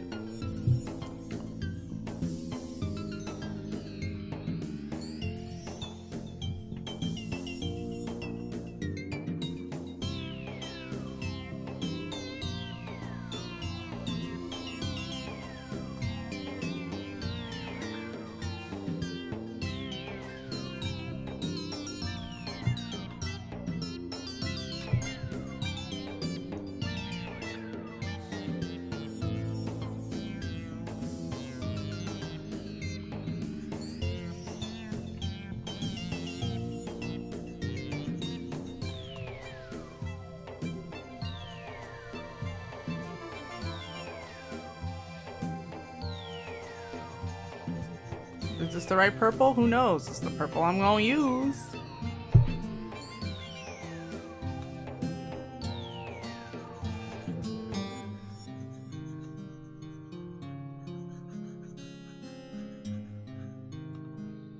I guess since...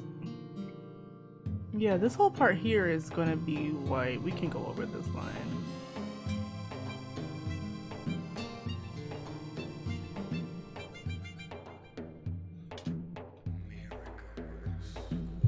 I hate this.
Uh.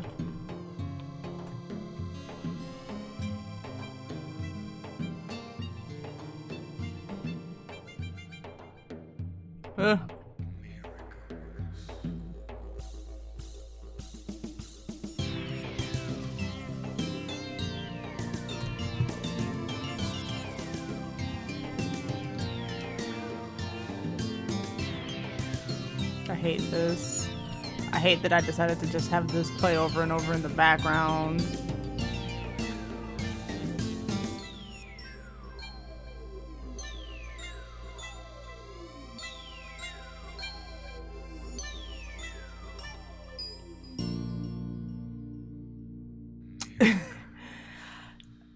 True.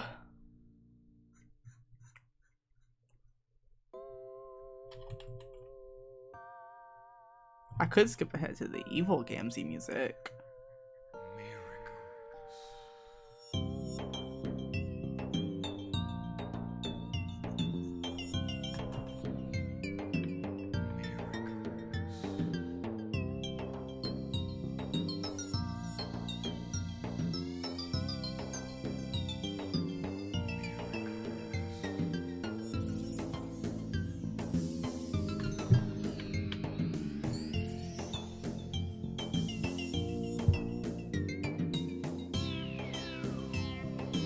I despise you.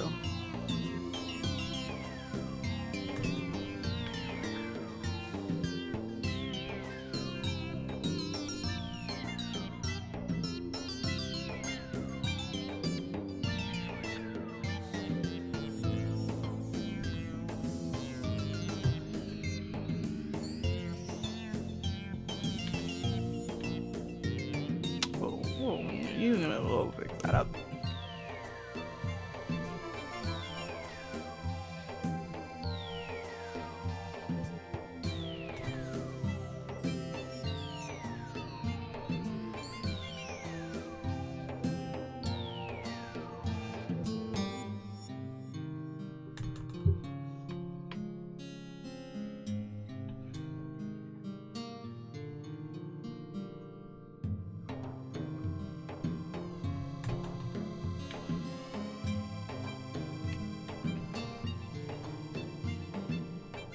I hate this.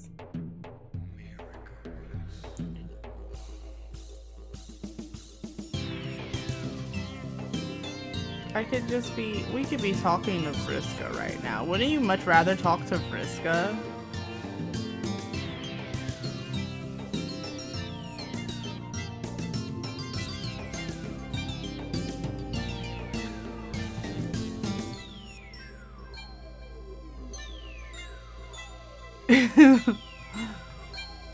I don't know. I think talking to Vriska would be pretty fun.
I was gonna say it doesn't really matter that much if I go over this line, but like it'll probably be harder to see so I won't really go over the line so that I can see where I need to color in white.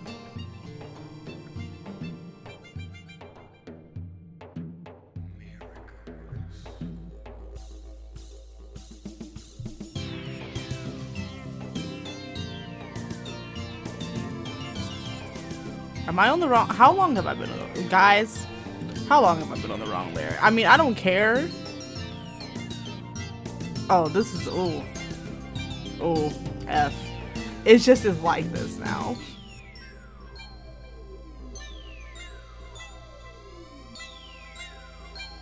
We are gonna switch over to the right layer though. But I'll undo this stuff. Because for the most part, that's stuff on the edge. That's okay. Bro, this is 100% your horn. Why did I color that in like that? You know what? Rest of the image canceled for now. I'll fix that later. We're gonna color this later. I'll do the last thing I need to do legally. And then I'll finish the rest of this image later and send it to you.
That's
I bet you're so excited about this part, aren't you?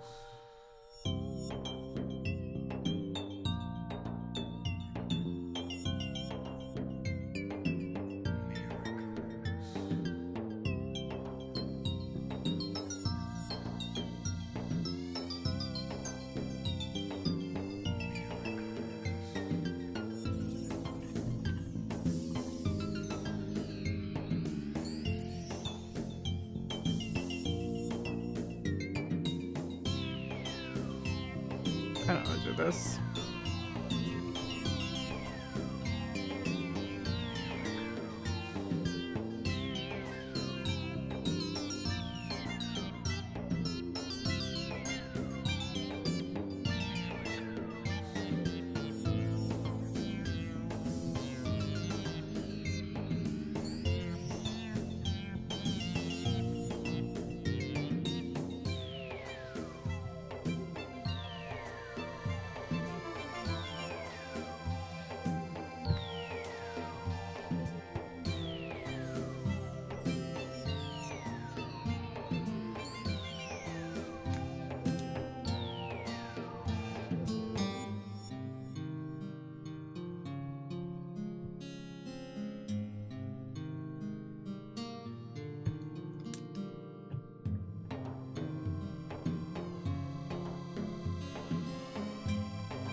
Ooh.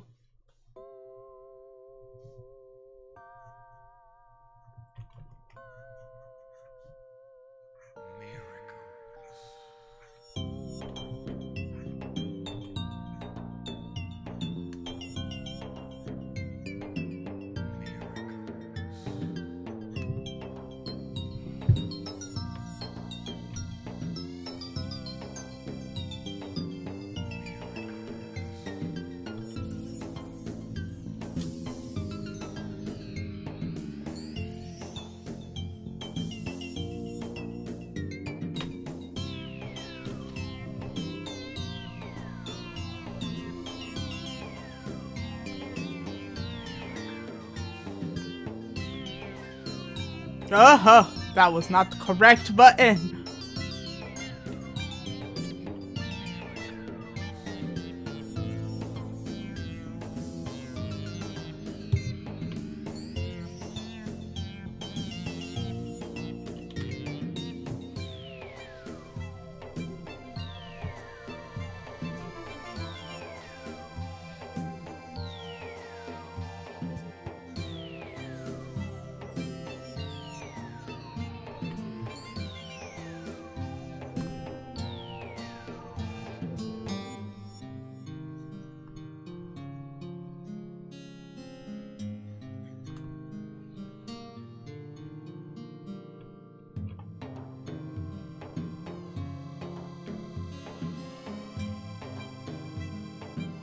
Are you satisfied with this design?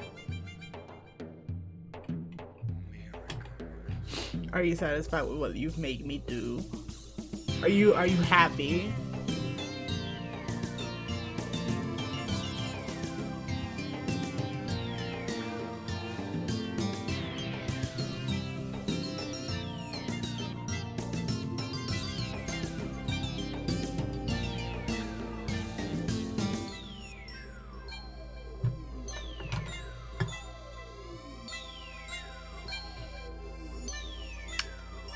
Congratulations.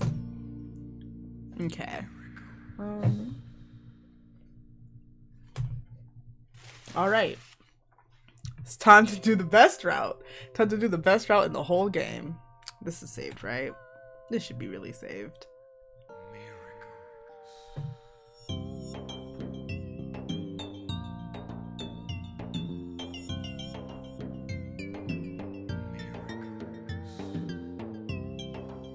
Here we go.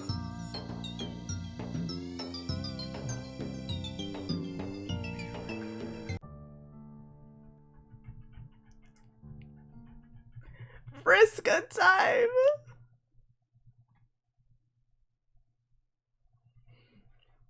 Your last narrative jaunt has you walking down an Alternian shore. The two moons light up this beach cove in shades of pink and lime green, their reflections playing at the shimmering patterns in the gentle waves. It would be beautiful if not for the haggard, monstrous gulls picking the flesh from dead and pungently rotting fish, crabs, and even one of their own. You keep your distance as they eye you warily, gore on their chipped beaks. I can read. These are not potential friends. Everywhere you jump, serendipity seems to guide your hand, but would it be right to call you fortunate? The night is cool, almost cold. You kick a pure white seashell down the beach. It skips gracelessly in the dark gray sand. You have brought friends together and just barely begun to master this tremendous and strange new power, but no, you think, you are not fortunate. As you walk alone down the sand that's still radiating stored up heat from the searing day, you feel a pang. Something is missing. You know you felt this way before, but you can't place when. You have a gulf within you the width and breadth of this ocean, an isolation so plain, so true, that it seems impossible, invincible. You step on a weird bug and you don't even care. Yes, you are filled with a sudden, almost comforting conviction. Nothing you have done on your journey has really made a difference. If you can pick up and put down the lives of these alien weirdos and human weirdos and shake them like an etch-a-sketch when things go wrong, are you really accomplishing anything? Or are you just building shitty castles in the sand with flimsy plastic implements? Castles that won't mean shit for nothing when the tide rises. You've decided. You are a creature of solitude. You are a rock. You are an island. From now on, you walk alone. There may be an angled figure crouched with terrible posture on a dock ahead, sure. That figure may be sitting next to an intriguing-looking moored ship, yes. But surely one glimpse of a potential life to meddle in won't immediately make you fall off the wagon back into a life of itinerant friendship, right? Itinerant friendship, I could read. Oh, sweet, a new friend! There she is!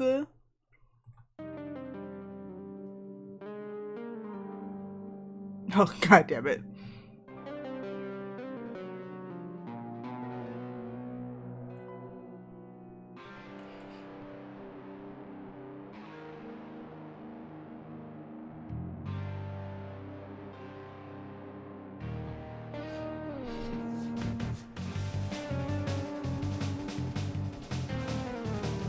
You amble over to the girl hunched on the dock like the stupid thimbo friend slut you are, doing an acrobatic fucking pirouette off the wagon.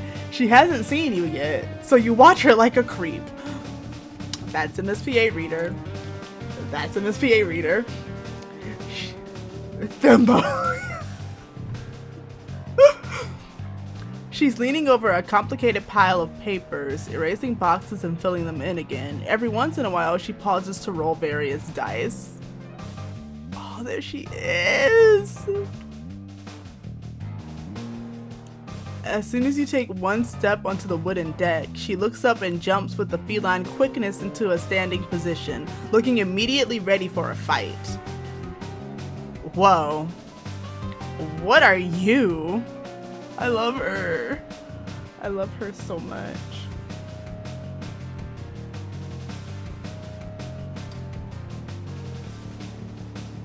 You raise your hands in a pathetic sort of I'm innocent and weak motion, which for you is basically any motion. Wait a second. You're that weirdo that was bothering Kanaya, aren't you? Yep, you're exactly that weirdo. And now you're here saying hello to a new stranger and maybe a new friend. Isn't that great? Great, just what I needed. More meddling. I know I'm the coolest, but I'm kind of busy right now. Big campaign tonight. Dude, you are so good at campaigns, you tell her. You're all about hope and change. You helped Al Gore hang a Chad. Tippecanoe and Tyler too. What the fuck are you saying? Don't call me a dude or anything else for that matter. Ugh, you mean you're down to help? Maybe her campaign manager? I'm the captain here, buddy. But as it happens, I'm currently all out of first mates. Wanna be a Wanna be a swabby? Oh, it's like a boat thing. Yes? So that's why there's a boat here. What are all the papers on the ground for? The campaign, dumbass. Oh shit, I love her. I love her. They're the character sheets for me, the greatest petticoat sea grift ever to sell the 8 C's. One of our friends was raised in a cave and she still knows what flarp is. Damn. Well, you can zap on over to the cave and ask her then. Her look of indifference is immediately replaced with a tilt of the head, as though your threat to leave caught her attention. Ew. Not unless you want to smell like cat piss for weeks and get high off secondhand nip. Look, it's simple. Pick a name and roll up some stats. Play D&D with me, you fucking nerd, is what she's saying.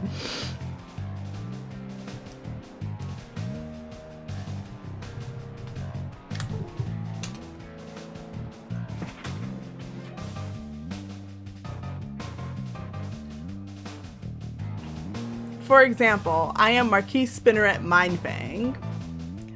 I'm the scourge of the high seas, an undefeated champion of naval flarp. My colors on the horizon turn even high bloods into sniveling cowards. You say that sounds really cool, but aren't troll names 6 letters long? You mean you've only met a couple before this, but for some reason you have a really strong sense of the rules here. I'm in character here. Try to keep up. You guess that explains the outfit. She seems really into this. Maybe weirdly into this? It's all a bit intense. Isn't this just a game? LARP is more than just a game. And I'm the best there is. How about this? If you agree to make a character and sail with me, I'll tell you my real name. You look at her elaborate costume over at her ship and decide, why the hell not? You've already made your friend bed, now you have to sleep in it. Not that you're going to sleep or anything, that would be patently ridiculous.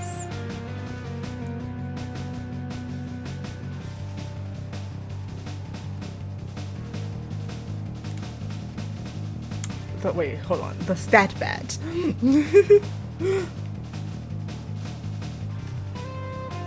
Okay, let's walk you through this.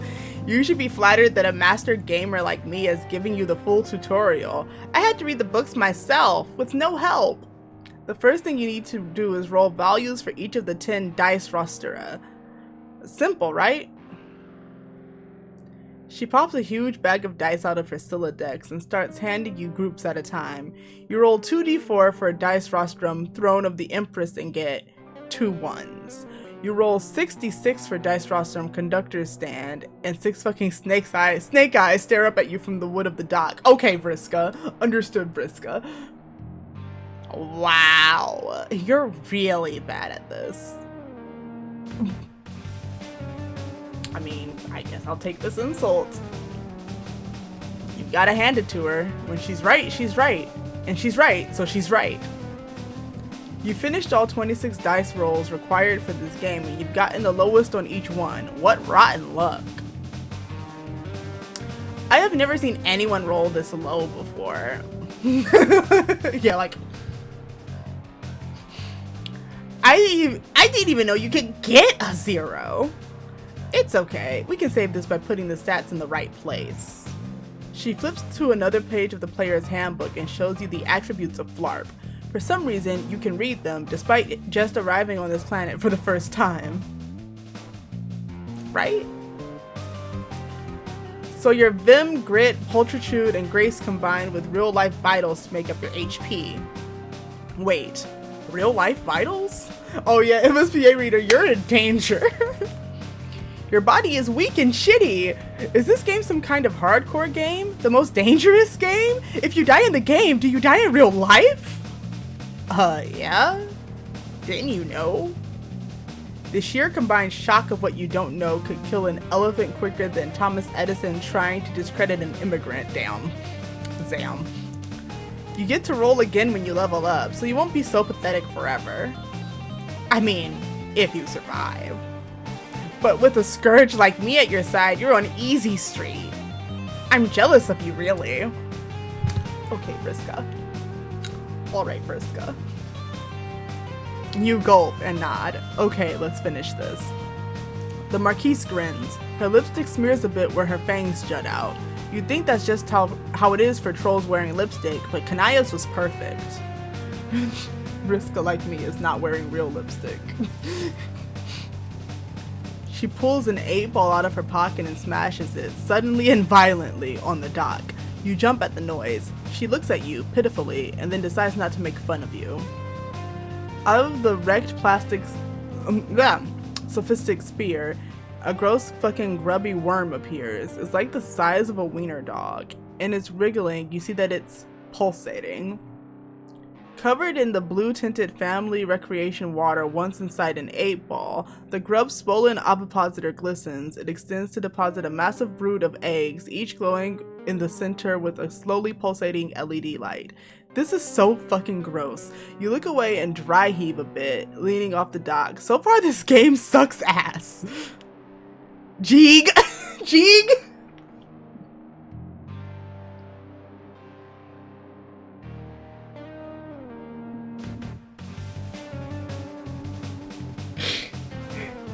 Jeeg.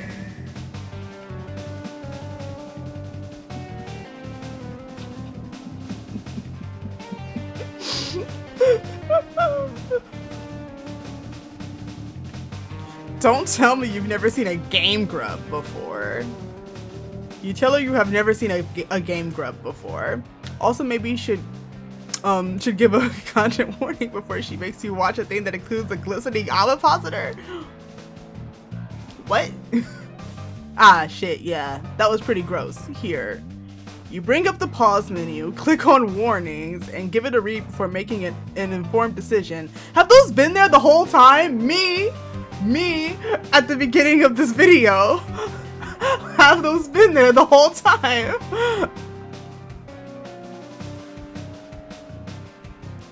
Vriska taps her foot impatiently while you fuck around in the game client.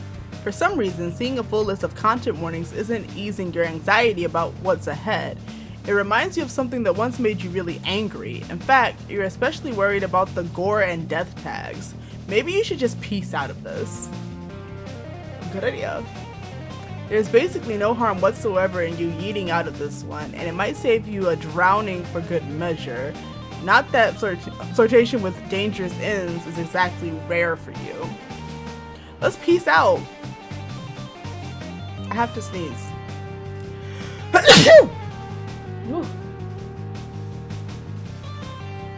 You know what? You're not feeling up to tabletop gaming today. Oh, this is not going to end well. I just thought about this. Vriska's not gonna like that. Thank you. Vriska's not gonna like this. I'm still sad I couldn't find my Vriska shirt. I'm gonna find it before tomorrow. You know what? You're not feeling up to tabletop gaming today. You close your eyes and feel yourself sink into another narrative. Wait. Your loss. Oh, we just dipped.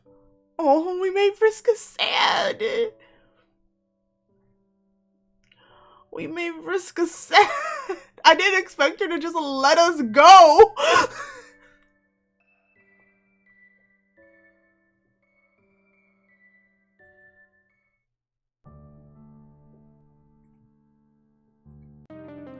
I guess we're playing Flarp with we really did. We're playing Flarp with Vriska, I guess. You know what? Wait a minute. Isn't MSPA Reader not supposed to know her name?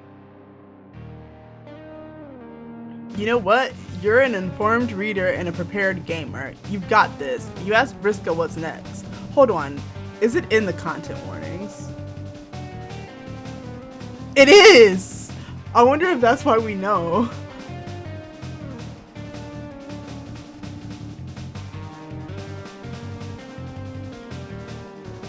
She points to one of the glowing, blinking eggs, which is hatching a pixelated-looking bat.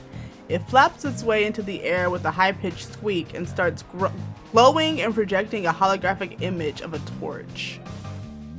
Alright, all you have to do is assign your dice roster on your attribution sconce. I hate Homestuck. What? Pick your best and worst stats. Your top 2 stats determine your starting class. There's a lot of classes, but I'm already the best one. Alright, well that seems simple enough. Drag attributes into the dice rostrum you want to utilize for them. The decision is permanent, so make sure you are satisfied before pressing finalize and ensconcing them. Oh shit. Let me tell you about Vriska. Let me tell you about Vriska.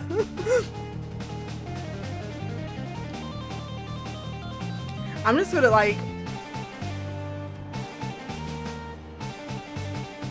let's just go look at the content warnings that are in this game now, I guess. But here we go. Mind control. We've got some death. It's gotta be, okay, we've got parental mistreatment here, so this has to be about her spider mom.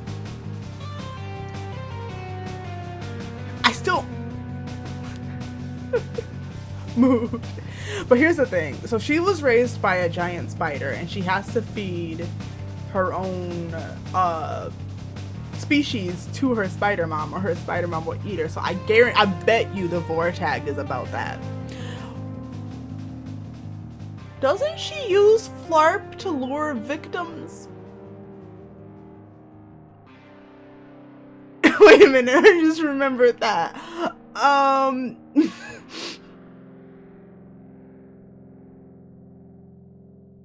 Huh. Interesting.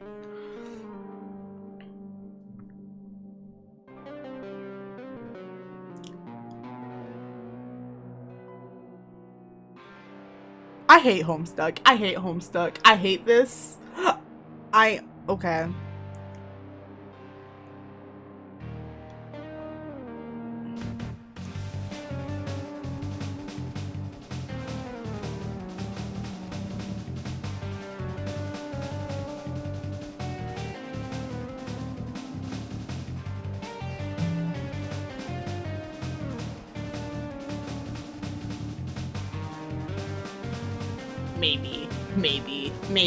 Maybe.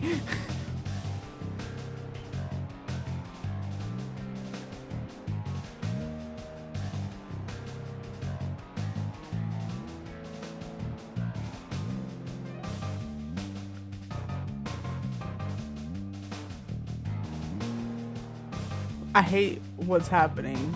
I was expecting these numbers to change. Big mood. I hate this. I was expecting, like, when I moved. Wait, hover over for details. Are you sure?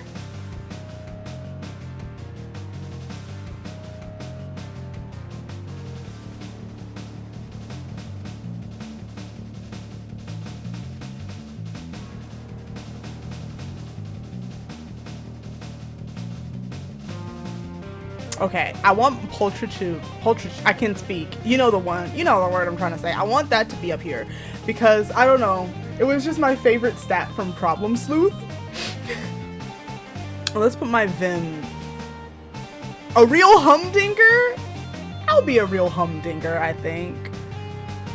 Or let's see what it's like if I put this one here. No, wait, that's where it was. If I put this one here and this one here. Still a real humdinger. Spruce Lee. I don't know what half of these are. This has to be grit. Dapper Damager. Okay, no, actually, we're going to be that one. We're going to be a Dapper Damager.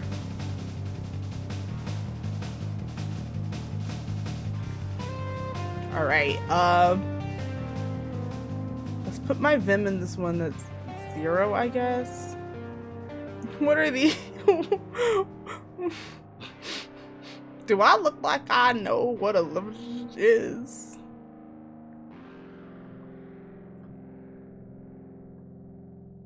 All right, this is it. This is what I'm doing. I guess.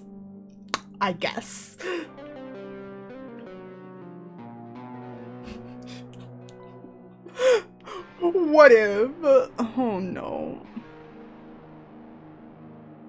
Your 2 highest attributes are Pulchritude and Grit. I'm assuming that's what those are. Your starting class will be Dapper Damager. This class comes with its own fake mustache to complete the outfit. I don't think it gives you any stat increases though. Oh no, wait a minute. Let's see.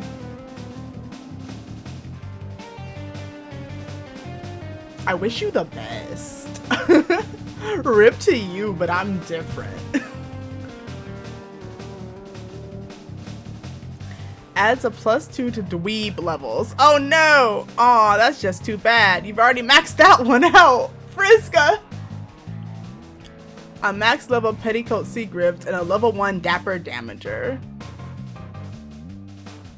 That's a good question. We're gonna go back and at least try like one more and see if she says different things. Not exactly the meta strat. You're lucky you're paired with the #1 gamer on Alternia. What if those two Oh, wait a minute. No doubles. Hold on. We're getting no Petticoat Seagrift. We're getting no doubles right now. Hold on. Let's see if I can just get it to give it to me without... Okay, we got it.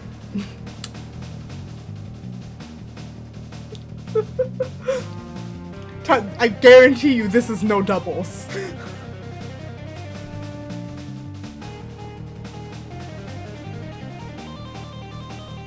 Your two highest attributes are Leverage and Hub. Your starting class will be Petticoat Seagrift. No doubles, pick again. Oh, okay.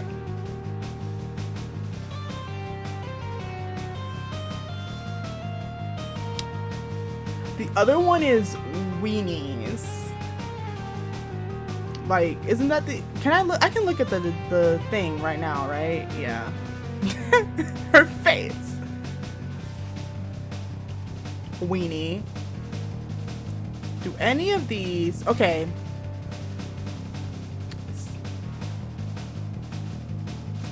Alright, Frontline... That sounds cool, actually. Frontline Vanguard. That can't be it. Gap-Tooth Ragamuffin. I hate this. I hate this. Five-Finger Fatale. Social Mountaineer.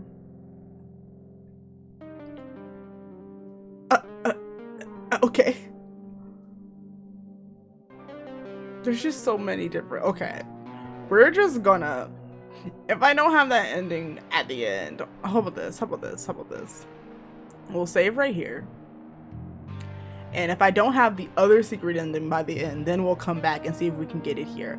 But right now, I like the way Frontline Vanguard sounds. So let's see what happens if she,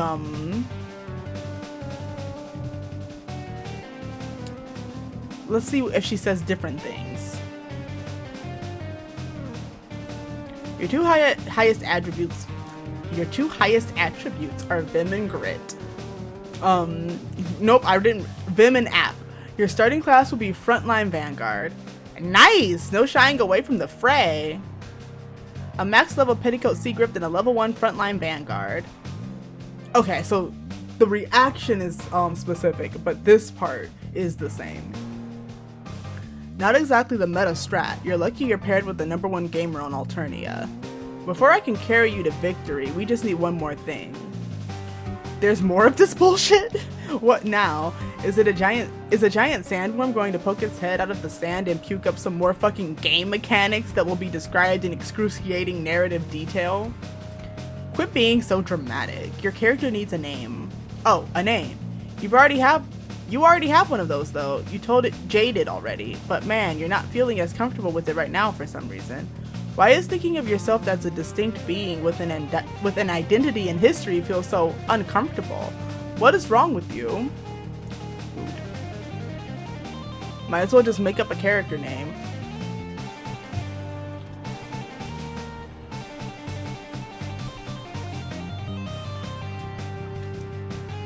Will they let me do this? Hold on. Wait a minute.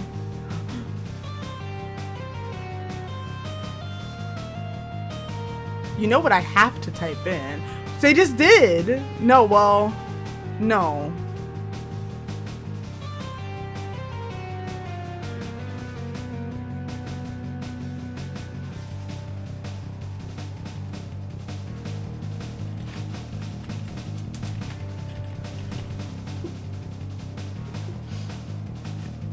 Yes. Is this what you're gonna tell me to do?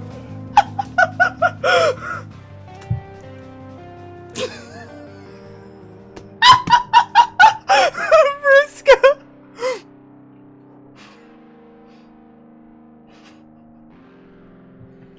I cannot stress this enough. No fucking doubles.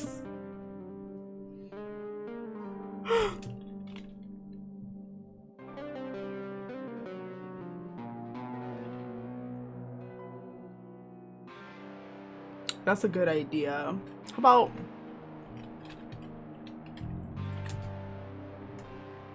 Wait, that's a good idea. That's how you spell his name, right? That's his last name, right? That's how you spell it, correct? Yeah.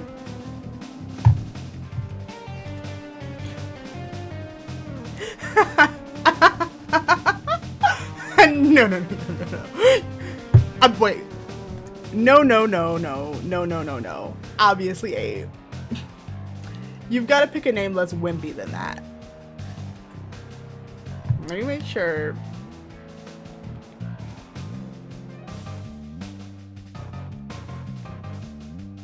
Making sure I actually know how to spell Terezi's last name.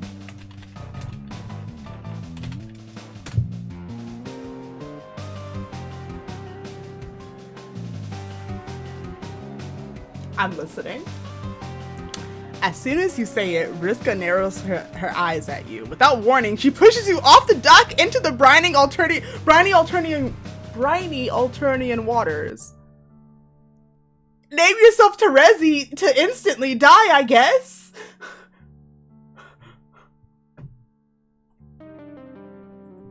Well, now we have to go through literally everyone. I know you. Like, I know your last name.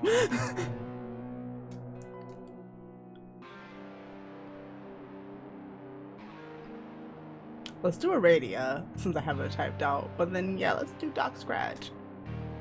Oh! Name yourself Aradia to instantly die as well!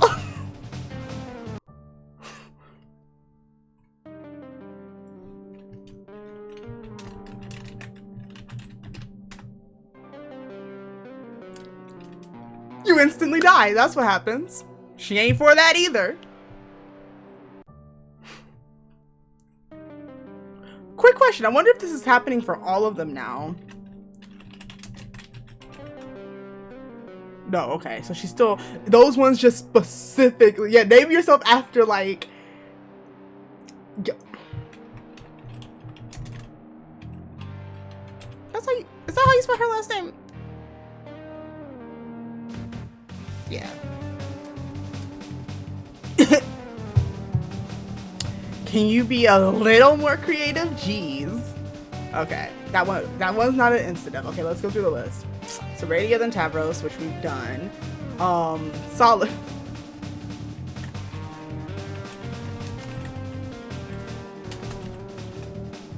Still a double.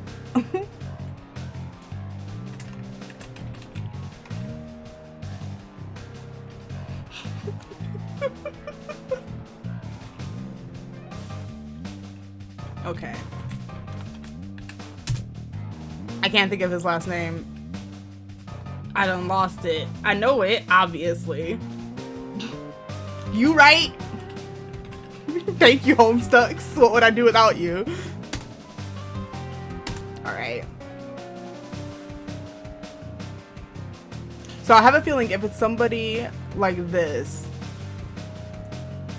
like most of them are probably going to be that one. Like, can you be more creative?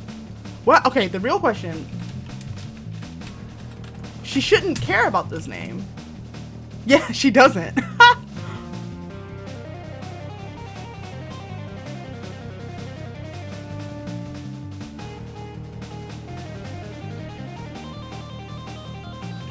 Oh, I will absolutely call you a Homestuck. You Homestuck. Okay. Where was I? I did Solux.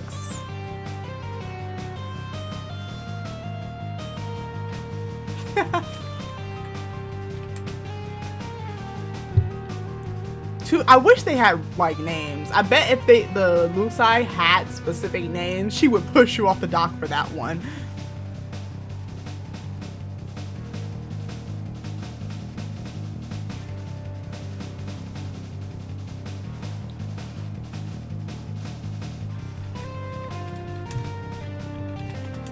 Yeah. Yeah. So I feel like the only people who are like really specific to her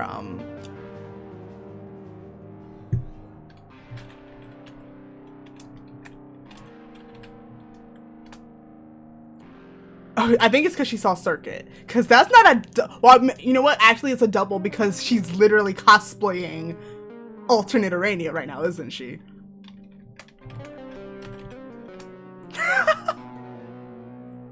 No! It still counts as a double because that's who she's cosplaying.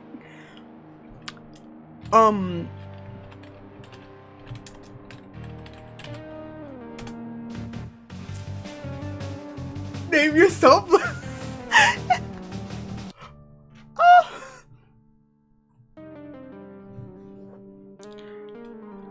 Okay, what about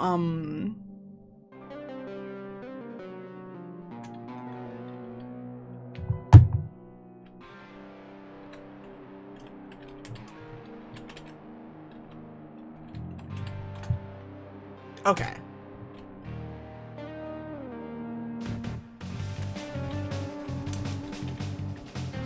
That is not how do you spell their last name, brain? Mm-hmm.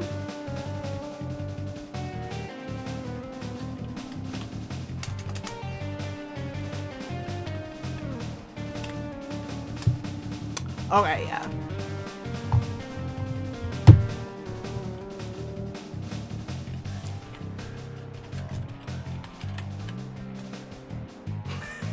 Oh, we could just be Lord English, I guess. She don't care about that.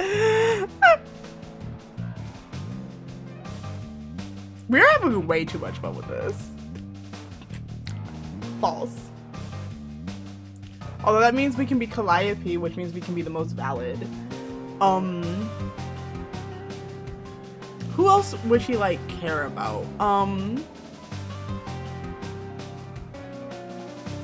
I think we've done everybody she would care about us naming the character after. The only other one is which letter did they double for Rufio? Is it 2 F's?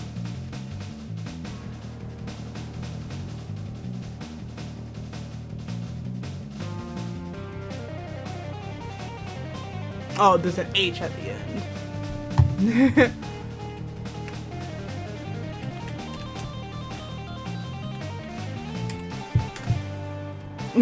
Nope, yep, still wouldn't be. And then I bet, did she react? Did we try Aradia? Yeah, we did. Did she pushed us off the dock, didn't she? Yeah. Which means if we try,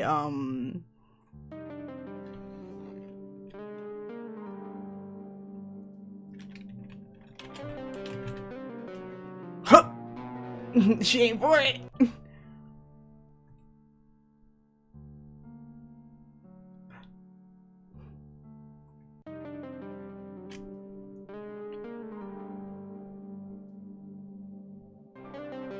I was trying to think. Damara! I couldn't remember Damara's name. She should push us off the dock. Yeah.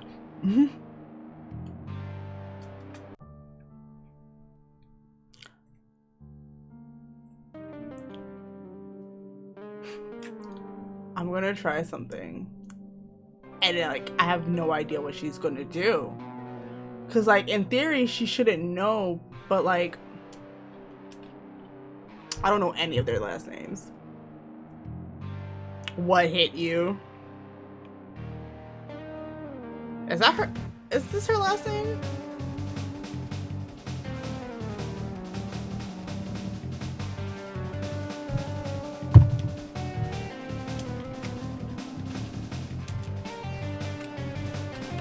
But yeah, I don't know any of the Friends and Trolls' last name. No, okay, she doesn't care.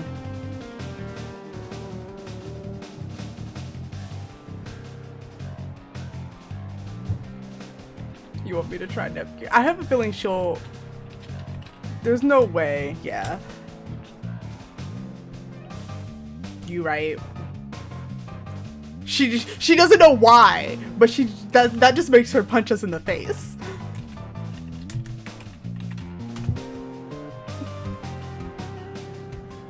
I don't...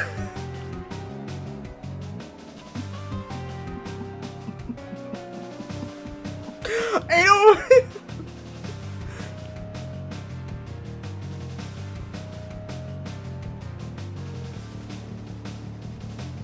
Hold on, I'm having a very visceral reaction to being allowed to name myself Andrew Hussey right now.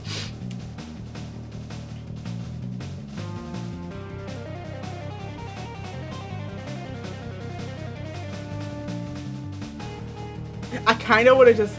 I'm going to see if she responds to something like Joe Mama, but then we're just going to be Andrew Hussey.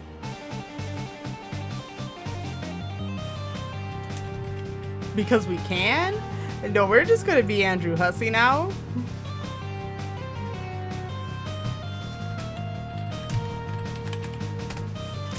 We're Andrew Hussey now. As soon as you confirm your name, the other eggs start squelching and cracking into more little flying holographic biotech projectors of various shapes and sizes. Moths and dragonflies and lightning bugs zipping off into the distance. This is a cute sprite. Look at her little cute smile. Vriska capture logs all of her various books and character sheets, pushes her eye patch glasses up to the bridge of her... I meant to wear the glasses. Hold on. They're right here.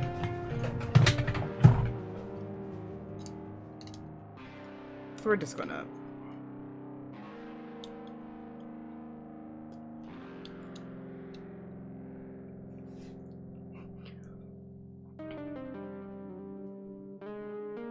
and clambers up the gangplank of her ship, which you see has a name painted on the side. Well, I have to go back and try that now. I'll finish reading this, but then I literally need to go back and try that. Which you see has a name painted onto the side in cerulean script as you follow her. Hold on.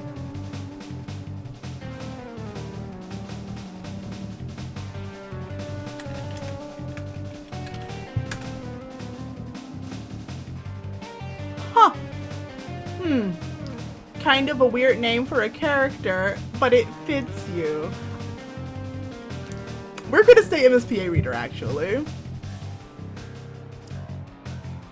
The Marquise welcomes you aboard her ship, MSPA reader. But what was I about to do? I wanted to see... Okay, we still don't have whatever this is.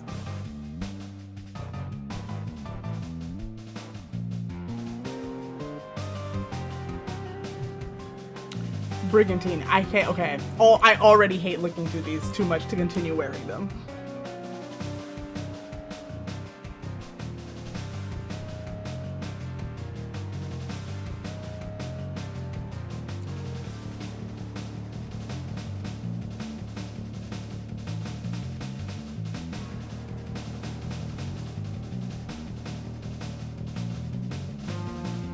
Here, hold this.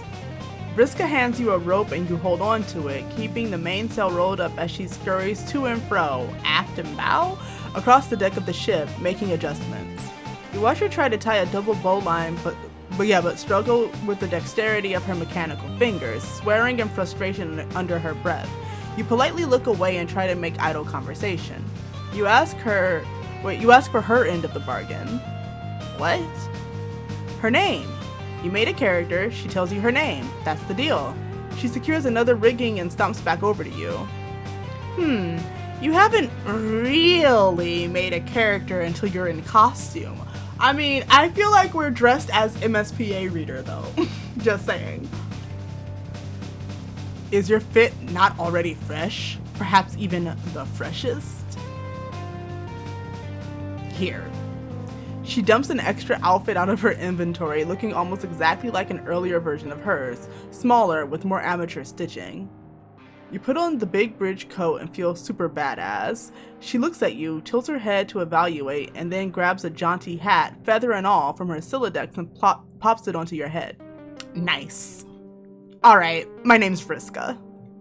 Vriska Circuit, don't you forget it. Vriska. Vriska Circuit, or the Marquise, satisfied with her preparations, snatches the rope from you and lets it go, unfurling the mainsail. She practically skips to the captain's wheel, ready to steer the brigantine out of the harbor.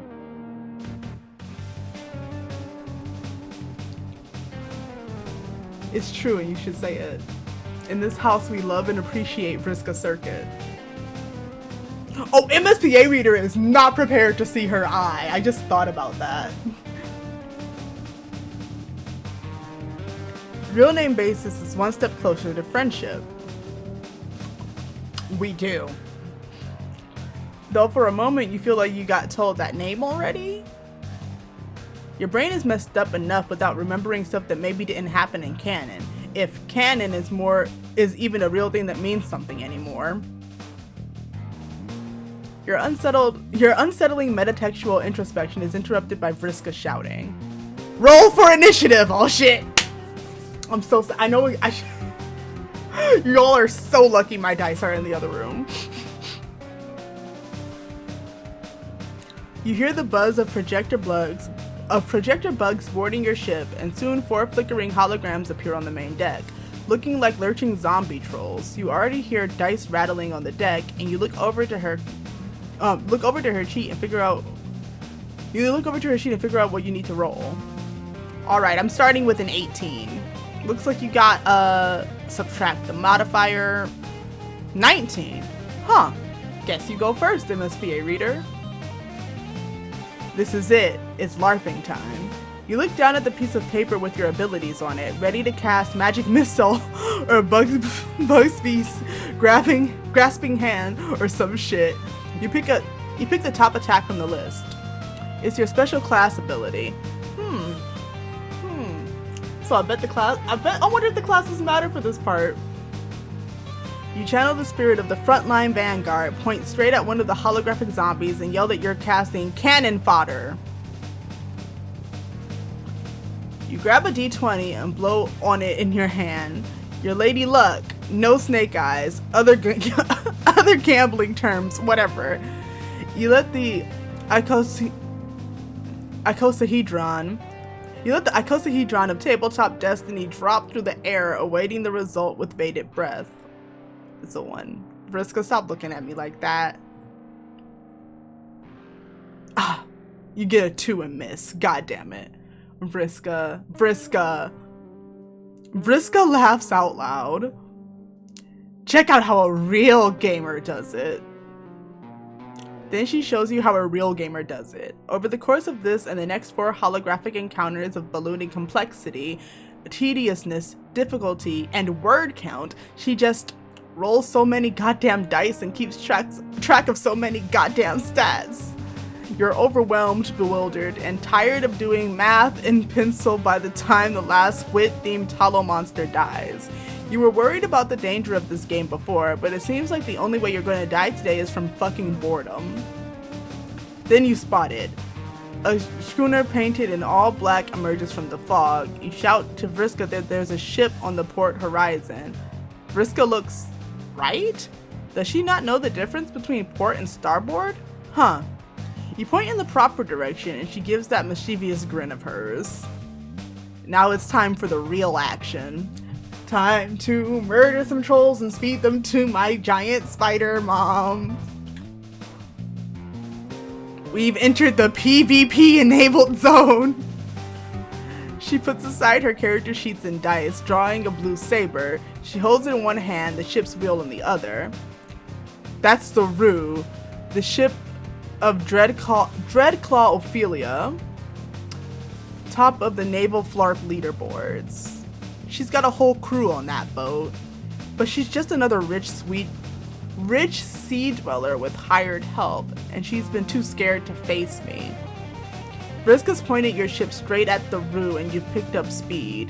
You can make out a troll girl with finned ears and a gaudy purple outfit that you describe as sexy pirate Halloween costume from the world's most bougie party city, Dreadclaw Ophelia. It's absolutely garish compared to Vriska's more normcore approach to RP activewear, but dressed much more humbly than the captain are a bunch of low bloods standing behind her, clutching shitty rusty swords and shaking. So let's bring the fight to her. I love Vriska. You're not slowing down. You're pointed straight at the enemy hull. Vriska steers your ship directly into the well-appointed schooner, and you struggle to keep your feet at the shock of impact, which knocks the violet blood in her frightened thralls to the deck of the Rue. She yells over the din of horrific wood-on-wood screeching. Hey, Swabby! Want to be really good at sword fighting? You look at her with stars in your eyes. Yes, you do want to be really good at sword fighting. You nod eagerly, and she underhand tosses you her blue-hilted saber, which you catch eagerly.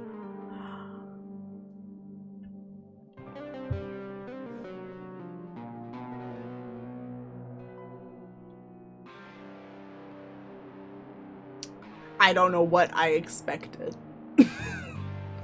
I don't know what I expected. Okay, Vriska. Vriska grins back and puts her hand to her temple and squints with her one good eye. The 7 red dots of her prosthetic seem to smear and blur as your vision loses focus. You've managed well to this point as first mate of the brigantine, but your sea legs seem to give out on you all at once. You drop the sword you were just given and it clatters to the deck. You try to tell her something's wrong, but you're...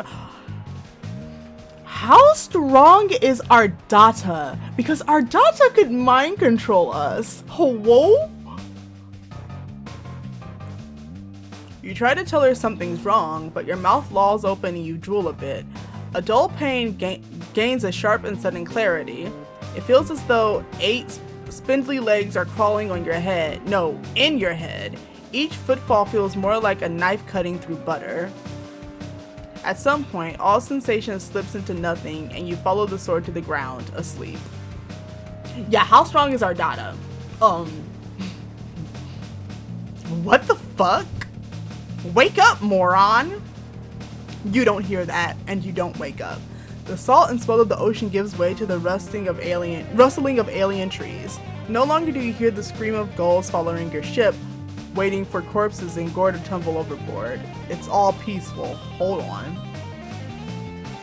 Consciousness returns to you, and its first present is the discovery that you're face down in slightly wet dirt. Some got in your mouth. You spit it out and sit up, brushing muck off your flarp costume.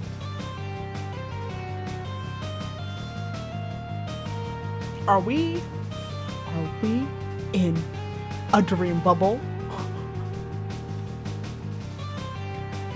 That's not a flarp costume. That's a hoodie with a jagged cerulean symbol, a different symbol on it, loose fitting as though it belonged to a friend. Have memories swim in your mind as you take in the scene, just as familiar as your clothing. A stump sitting in a clearing between the trunks of a purple treed Alternian forest. A harpoon sticks out of it.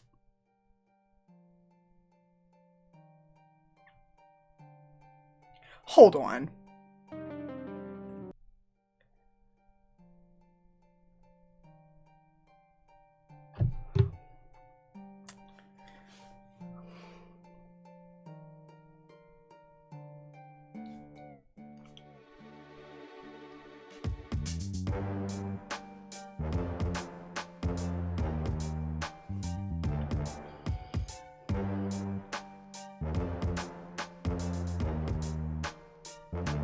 No!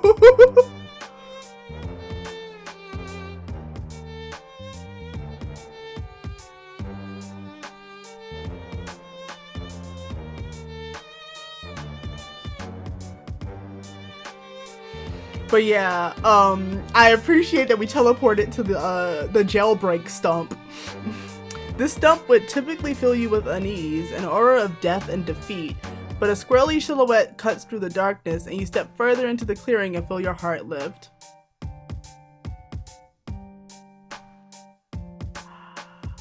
Okay, thank God.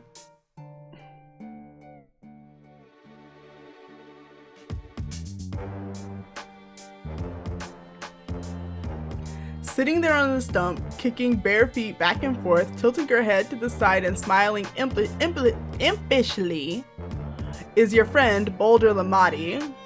My friend! You remember her.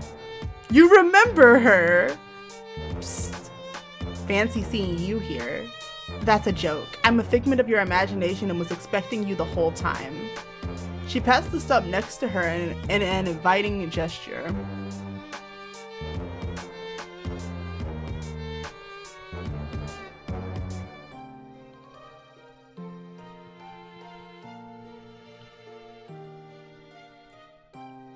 And you sit down. You feel less adrift than you can even remember. You tell her you missed her. Of course you did. You've gotten yourself into a real mess, dear friend. Understatement. You ask about all your old friends sitting next to you. They flip through your mind clear as day, as though the memories were never locked away in the first place. How are Chagora and Gallic doing? Has she run into our data again? What's going on in the neighborhood? Do folks miss you? That last question collapses her wry smile into a genuine crestfallen expression. I can't really tell you that for sure. You've seen it for yourself, just how much he can do.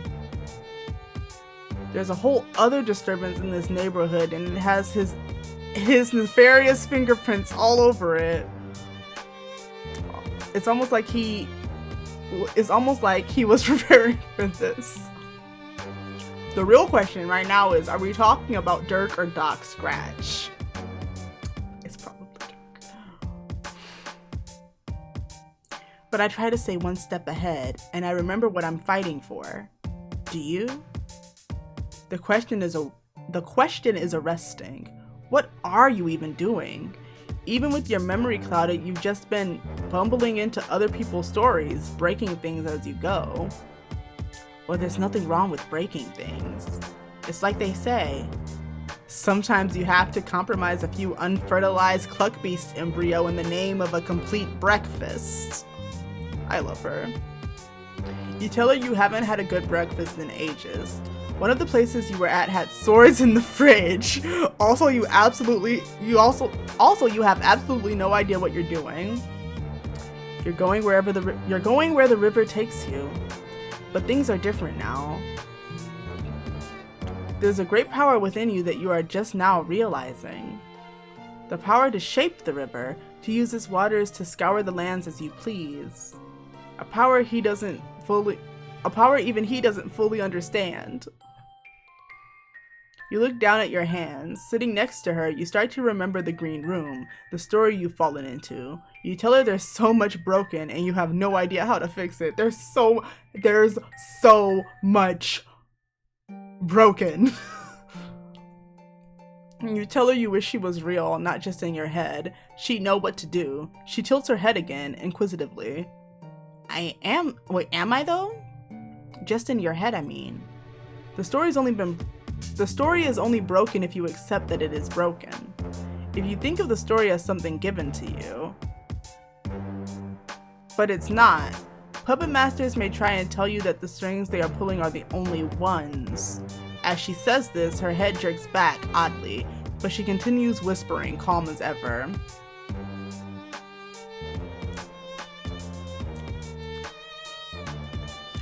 I don't trust like this.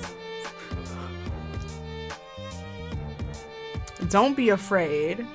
Don't let anyone tell you that this story belongs to them. Not him, not anyone. You feel it too.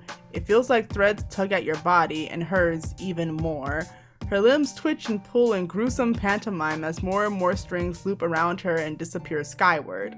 They nearly surround her completely, but you are powerless to resist, paralyzed. It's for you. It's always been for you. Remember, friend, the only question. She manages to spit out 4 more words as she is swallowed up and tangled in a spider's web of marionette string, choked and broken. I bet I know what the next 4 words are. Correct. What will you do?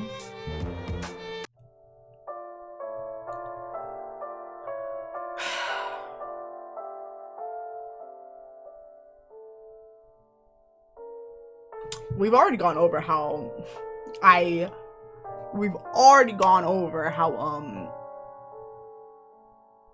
Doc Scratch is just, like, it all boils down to being Dirk's fault. Anyway.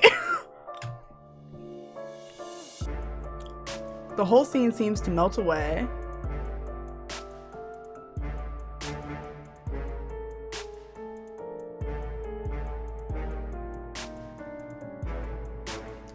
I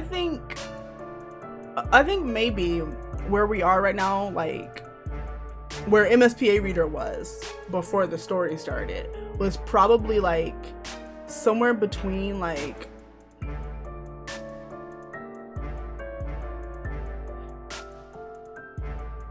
I have a feeling it's right before Lord English happens.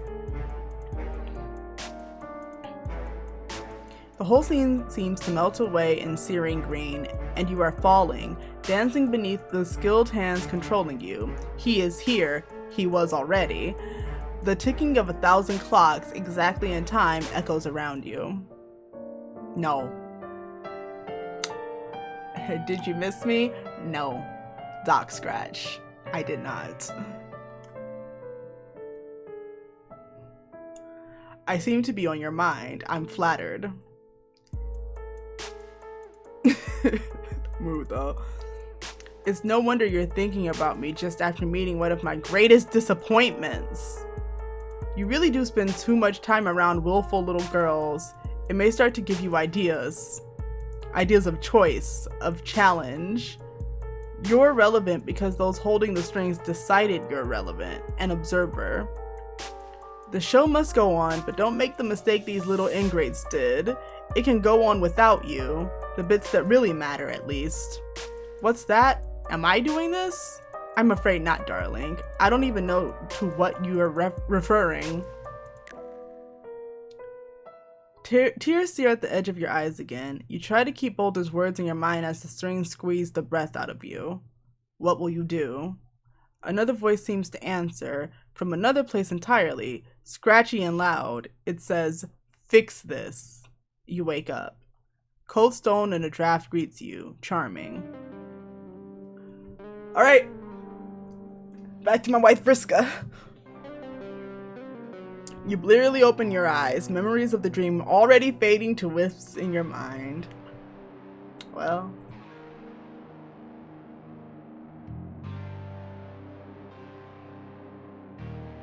Hold on, is that what it... Hold on, now I need to make sure... Okay. I do want it. It would be very good if it was Terezi. You're in the cluttered bedroom, the cluttered respite block that you're sure is Vriska's, based on the broken 8 balls scattered everywhere. You pick yourself up off the ground and try to think about how you got here.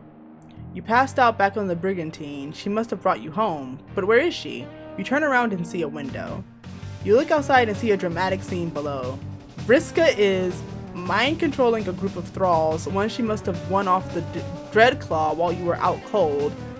They're marching one by one towards a massive web.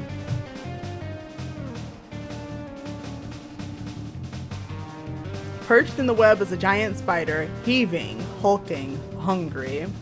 Vriska's about to feed the losers of the game to her looses. Alright, intervene is probably going to end with us dead, so let's do it. Yeah, so let's do that one. Holy shit, this was supposed to be a game. These innocent kids, or it's either going to end with us dead or Vriska dead. Either way, it cannot be the good end. These innocent kids are getting fed to a fucking spider, and it's all because of your definitely essential contributions to Vriska's victory. This is so messed up. Games don't cause violence, you think, as you rush down the stairwell. They can't. Vriska is going to discredit an entire generation of gamers and add fuel to a fire of anti-gaming activism with this kind of behavior. Oh, and also kill some kids. That's like normal Alternia stakes, though. You've got to defend the integrity of Fortnite. That's much more important, obviously. Oh, maybe this is the right way. Because it looks like we're too late, so maybe this is... You rush out into the late night air, too late to save a tranquilized, mind-controlled olive blood from being torn asunder. Vriska's Lucis holds the troll boy in her forelegs, pedipalps tearing through the clothing and chelicerae tearing into the gray flesh, feeding a winding intestine into her mouth.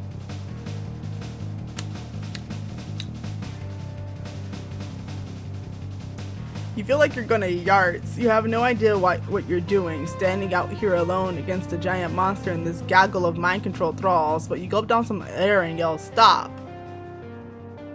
Vriska turns to you, and she doesn't look like she's doing a lot better, frankly. She's got a similarly sick expression on her face, but something in her eyes is dead, resigned. Her expression crumples into a scowl. What the fuck are you doing? She squints her one eye in pain like there's a voice screaming inside her head. I know, okay? I know! I'm dealing with it!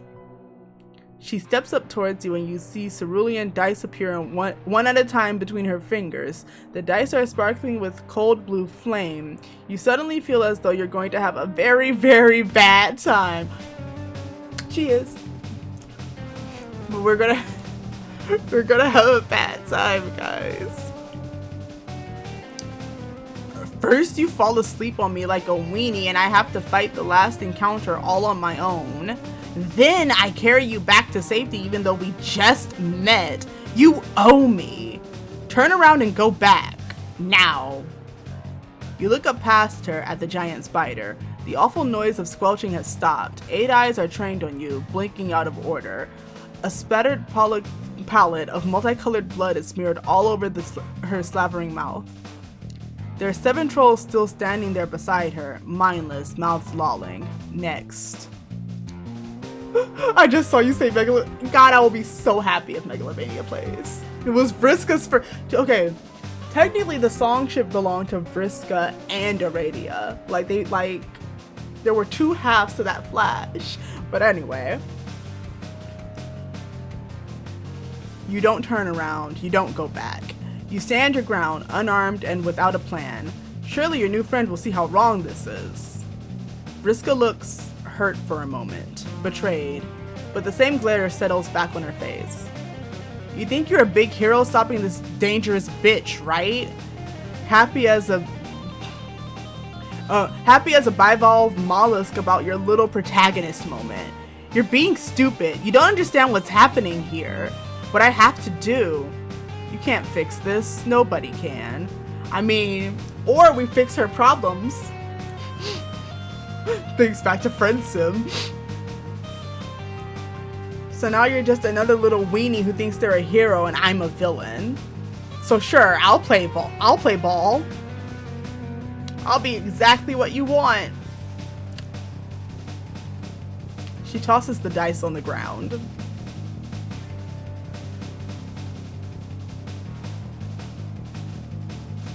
The dice glow with a blue flame as they tumble to a stop. An ethereal wisp materializes and snaps around your ankles, and you are dragged dizzyingly fast towards the spider's web. The friction of your ass on the rocky cliff face tears the butt off your flarp costume, exposing your delicate cheeks to chafing. Your greatest asset! It's payback for what you did to Diamond. But things get far worse than that as you are flung directly into the clutches of the horrific arachnid. The fangs of Vriska's Lucis pierce your skin and pump you full of a numbing venom that causes everything to fade to black and static numbness. Which is good, because she's beginning to eat you alive. It's also good because you can't see or hear a little girl stifle a sniffle, holding herself with crossed arms, one mechanical, and rocking back and forth, watching another friend consumed by this chaos that never leaves her. Great work, hero! You got aboard!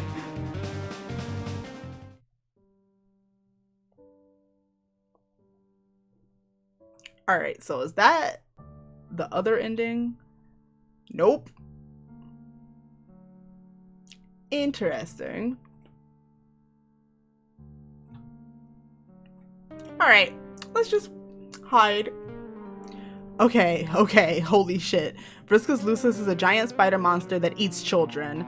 This explains so much, and also raises a significant number of questions that you're gonna think about while not watching these kids get eaten. You look for something to distract yourself with. You spot a black raggedy book, much older than anything else in this room, with Vriska's symbol on the cover. Oh, don't make me read Mindfang's journal again.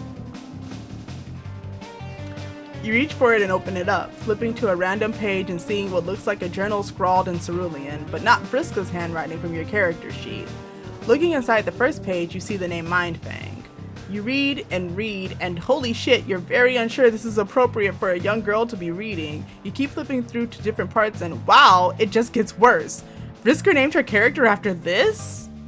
You lose yourself and hate reading Mindfang's long stories about petty crime, dubious consent, and weirdly detailed descriptions of the outfits of a woman named Red Clay.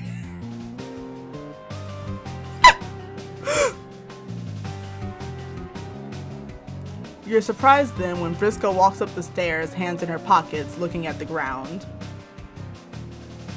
She doesn't even look at you before sitting down on the floor across from you, cross-legged and staring 1,000 yards into the distance. She rocks back and forth, hands still in her pockets. You go to give her a reassuring pat on the back. As soon as you touch her metal shoulder, cold even through her shirt, she turns to you with a jumping glare and hisses like a cat before facing away again. You get the message. She takes an 8-ball out of her inventory again and then savagely, brutally beats it onto the stone floor of her room until there's nothing but shards in a puddle. Then the two of you sit. She occasionally picks through the debris of the 8-ball and rocks, clenching and unclenching her fist, but as the minutes pass, her breathing slows bit by bit. You don't say a word or bring up what happened. She's the one who talks first. Earlier, you seemed like confused about why I care so much about playing a character. She thumbs the dog-eared edge of a worn piece of paper in her sharp-clawed hand, staring at the wall. She's still got blood on her jacket, blood that almost makes you retch with the memory of spidery mandibles devouring her spoils. One glimpse of it made you sick. What would dozens do? Hundreds. I mean, it seems obvious to me that the Marquise is the greatest and coolest character ever made. But I've been her for so long that it's sort of like a part of me. Everybody's throwing shapes every day and acting like something, right? But most people are so boring. They don't dress up, they don't act, they're always so obsessed with being the exact kind of troll they were yesterday. Maybe you don't have to be the same. Maybe you can go on the message boards and try out being someone new and find out you like it. Maybe it's nice to be called something your Lucis doesn't call you. And meet people who only ever knew you as the girl online on the other ship who's like super badass and good at things. Come on, you can't tell me you've never wanted to be someone else. You've edged a bit closer to her during this rant and are looking at the sheet of paper in her hand. It's a spreadsheet-looking series of boxes she's filled in with red ink. Name, Marquise Spinneret Mindfang. Class, Petticoat Secret. Gender, F! Levels, all of them. She's doodled all over the margins, art of her I need water. Art of her captaining ships and swinging swords and drinking out of goblets. Have you ever wanted to be someone else? The question makes you uncomfortable. Just pondering who you are now fills you with unease. Fucking playing a character, filling out a sheet like this for yourself seems impossible. A piece of paper representing all your physical and mental attributes, a blank canvas, the common outlines thereon defining the boundaries of every conceivable personality. You don't even know how you'd fill in the gender box. You've been busy making friends, okay? How will we... Hey, MSPA reader, how will we fill in the species box? I need to know. What? Suddenly she turns on you, and there's a desperate kind of crazy intensity in her good eye, like her gaze will burn you. You're going to leave, aren't you? No, yeah, of course. Everybody does. You think I like this? I used to have a partner. She didn't like it either, but she helped anyway, like you, I guess, except she didn't puke when she saw blood, and also not like you at all. She made rules. She loves rules, and I don't know if you noticed, but I'm not like big on those.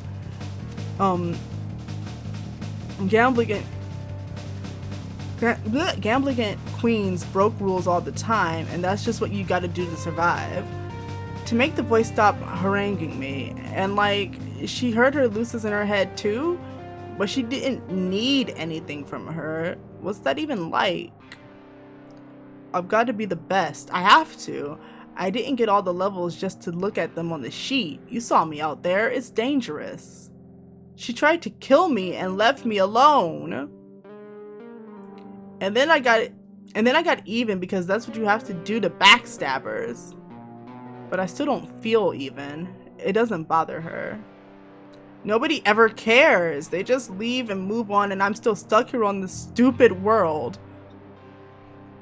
Let's remove Vriska from Alternia as well.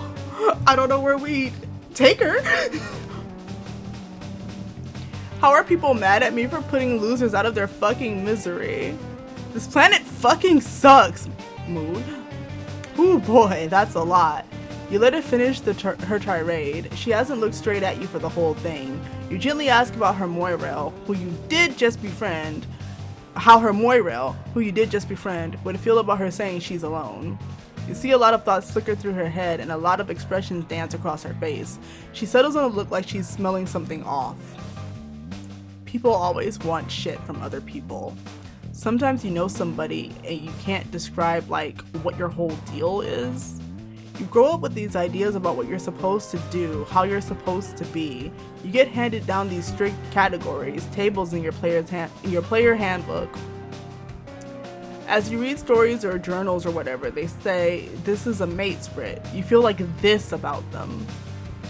And you have a Moirail that meddles with you because you're just too broken for her and she just wants. Or you get told, oh, this is what a rival looks like, and then you look at your black date and it's just an absolutely repulsive slimy eel who always wants you to kiss him, and ew? Man, I could really upgrade in that department. Correct. But then there's someone that comes along and none of that stuff makes sense to you. You just like being with her. Or it's not even like you just feel like shit makes more sense with her. I would say it's like you have this voice in your head saying you're not good enough all the time, but she makes it quiet. But I actually do have a voice in my head saying I'm not good enough. God, I'm not explaining this right. What I'm trying to say is, yeah, that's a doomsday device. Everyone leaves, nobody cares. We're all waiting on a call up to war, and look, I'm ready. I'm the best at war. It's just a big flarp. But I'd rather have a plan B. You give Vriska a moment to breathe. You don't give her a reassuring touch on the back, remembering her jump and hiss when you tried that last. She's like a feral cat, this girl. Tangled, greasy hair droops over her shoulders that are always hunched up. Like something would come for her throat if she exposed it to anyone. You wonder if she's ever let her shoulders down around the girl she's talking about. An ex, perhaps? Of course she did. You wonder if she ever will again. You hear a psst in your ear and a squirrely little laugh, and suddenly remember a green room and that you've had this thought before somehow. You ask her the question that's been consuming you, or more accurately, not consuming you. Why were you left up here when everyone else got fed to the spider? She tenses up immediately when you ask this, and takes some time to clench her fists, then release them. Some people are off limits. She has to eat, but she doesn't eat my friends when I bring her enough food. And you're counted as off limits? You're one of her friends? Oh my god, don't get a big head about it. I wouldn't let her eat Karkat either, and he's not like my BFFC for life or anything. Plus you helped me out, and that's the pirate code. Plus, Fussy Fangs would be mad. It must be hard separating trolls into two classes, friends and food, like that. It must be hard, and nobody understands. I mean, that's how it works here. Everybody's got someone to kick down on. Except Rustbloods. But them's the breaks. Somebody's got to be on the bottom to keep the whole shebang afloat. Killing people lower down than you is what the school feeds say you're supposed to do. To get ready for a life of space war against... Well, it mostly seems like they just kill more low bloods. That's all it ever is. My ancestor. She looks left and right as though she's going to be overheard, then leans in smirkingly. She sounds like she's letting you in on a secret. A secret, but spelt, okay. A secret. My ancestor, Mindfang. She sailed around being the terror of the high seas for a while, but She fell in with the group that was going to do something about all that. A bunch of weirdos led by a mutant who wanted revolution. I've always wanted to be like her. I liked using her name more than my own for a while, dressing up like her, learning to sail. But I always end up back here with a pile of corpses. That's having a Lucis, right? Sometimes you don't get to do what you want to do. She talks to me, you know. It only stops when she's full. Always, always, always, always, always, always, always whispering in my head. Saying I was fatter than her, saying I deserved all the things that happened to me. Even when I was bleeding out on this floor. You look at the cold, cluttered, uncomfortably drafty room. Whatever happened to her face and arm must have happened here. You see a broken figure silhouetted on the wall.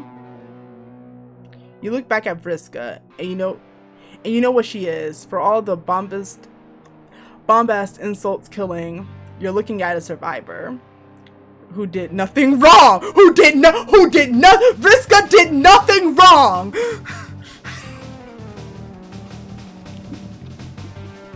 Vriska did nothing wrong.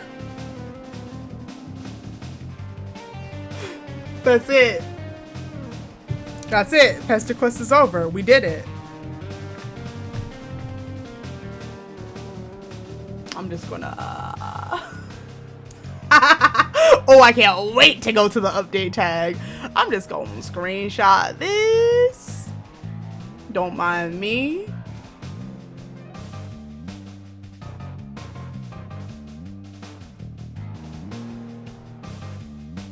Let me just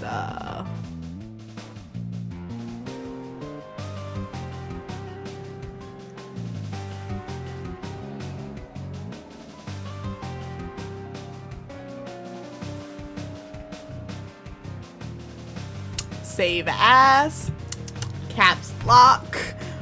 Vriska did nothing wrong.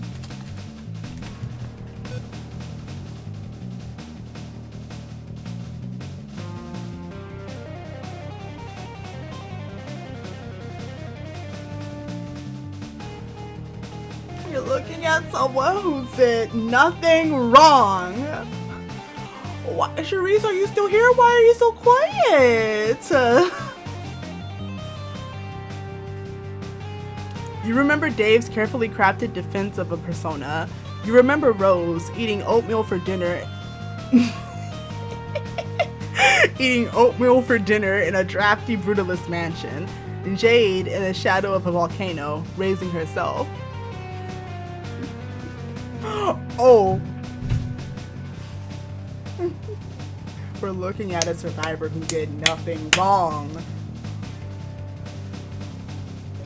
Your world can be as brutal as this one. Earth makes survivors too. And you have made a difference for them, one at a time. All of that nihilistic bullshit earlier feels like it was shouted at you by some meddling voice. Someone holding the strings. Fuck that. You're going to be a goddamn hero today. You're going to make friends with this whole fucking planet if you have to. You're going to make it better, or at least less of a complete dumpster. You're looking at someone who did nothing wrong. Vriska did nothing wrong. You tell Vriska you'll be right back and sprint down a spiral staircase. Are we about to tell off Spider? What are we about to do to Spider Mom? Pesterquest is amazing, actually. You keep running, pumping your beautiful legs straight out the door of Vriska's giant hide.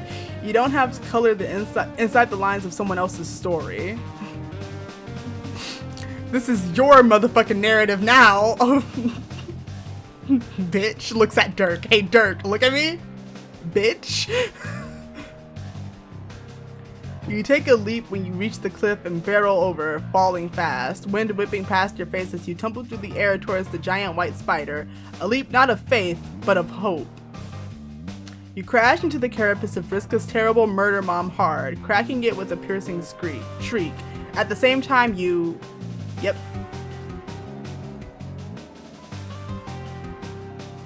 R.I.P. in peace, Spider Mom. Zap hundreds of feet above the mouth of the volcano on Jade's island and kick off the back of the spider, leaving the giant troll-gorged arachnid tumbling into the lava as you zap back to Alternia, back to Vriska's respite block. Fuck you, Spider Mom. You appear behind her. She doesn't notice you. She's looking out her window, down at the empty web, with a shocked expression. Still looking out the window, her stunned silence turns slowly into a grin someone less generous than you would describe as shit-eating.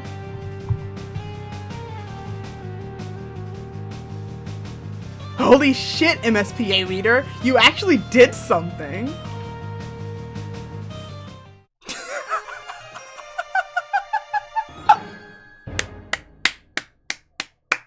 We did actually do something.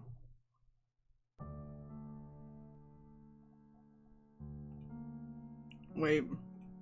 How do you get this? It must, okay, we must have to, it has to do with the classes. We need to find the most weenie sounding class, I think.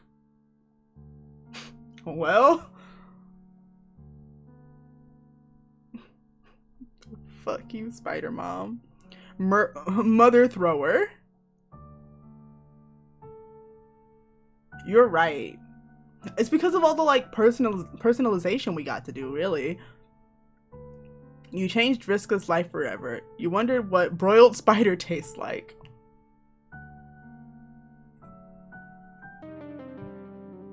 No, wait, not this one.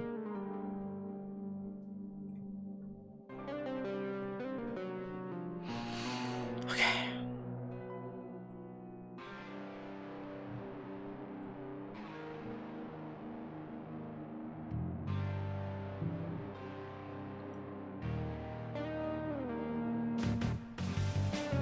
Divine Urchin.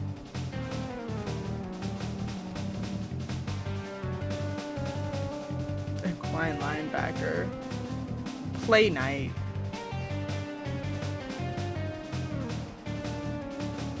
Herculean Perot. Cast Iron Skill Set. Pepster Chum. I want to know what this one is. Pepster Chum. I'd better be getting all your best buffs. Oh,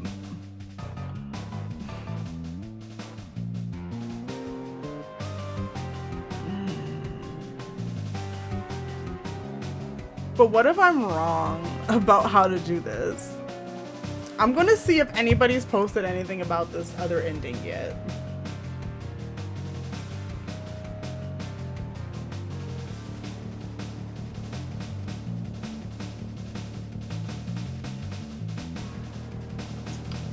Ooh woo. That's all I have to say, Charisse. Ooh woo.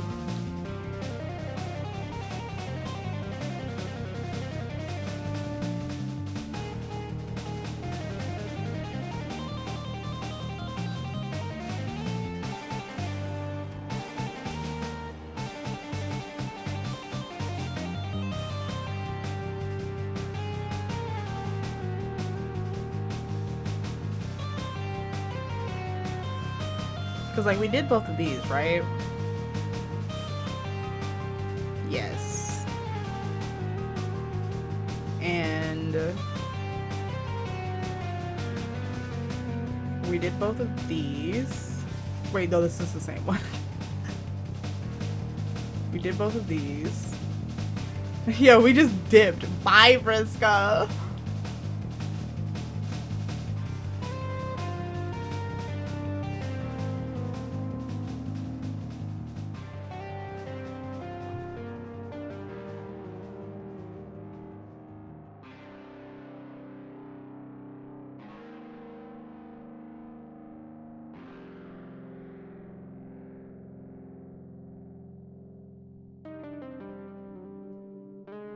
Oh, wait, I want to see something real quick. That was the wrong button, but it's okay because we're still here.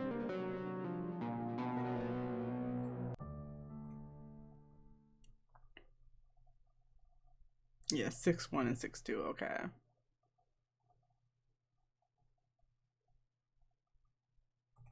Oh, I forgot that actually clicking it just makes it happen, huh? I wanted to see. Look.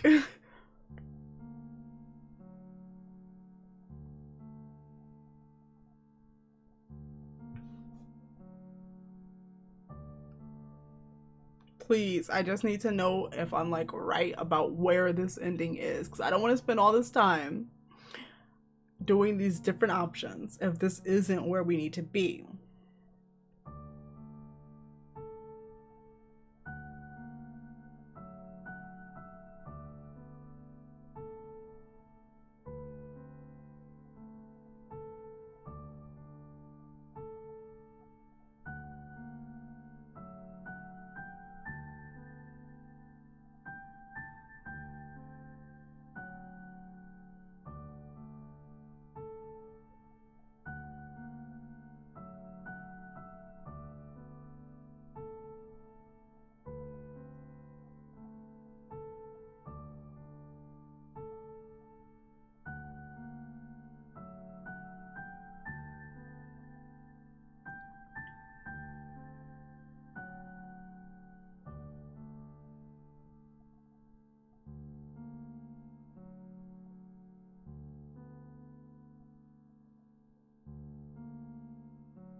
Yeah, I think it is. Well, I'm correct. According to this person, I'm correct about where it is.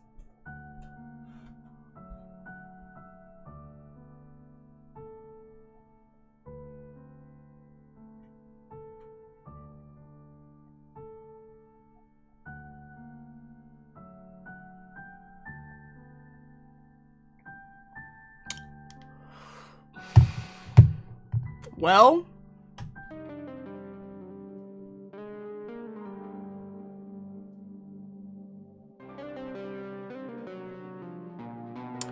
let's try Boy Skylark. That was John was one of them for a minute.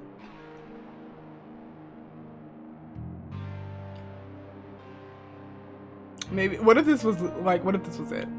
Oh my god, you dopey big potential types are all the same. Good luck winning anything with that pathetic class. Let's see. Was that it? Was that it? Was that it?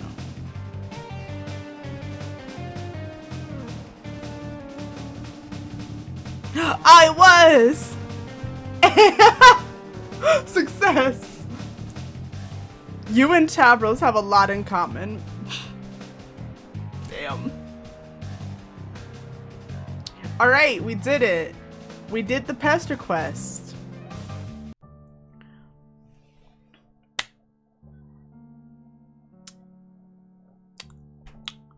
Who was T-posing? I don't trust like that.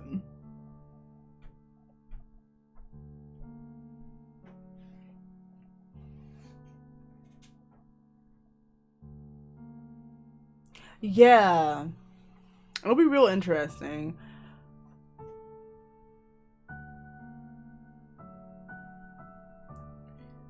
I really hope it's Tavros Equius. But okay, I need to go eat. I need to eat right now and drink water.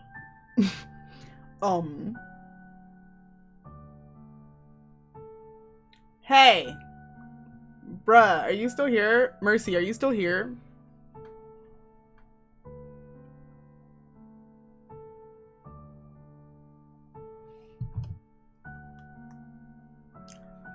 You still want to do the thing Friday? Parkour?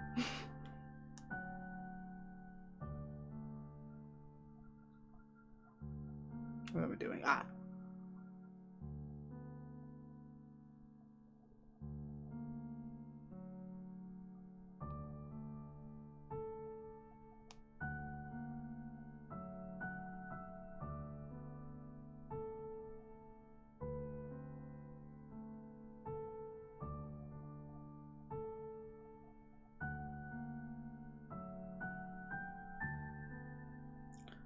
wonder.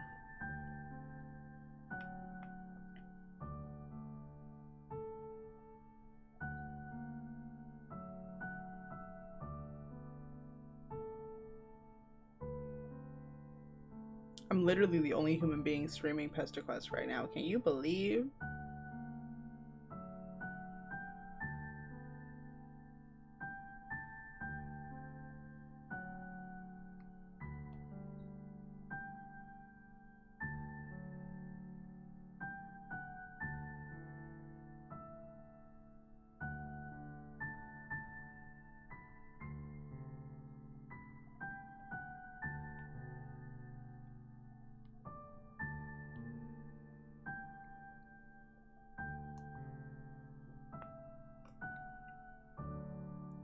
Mercy.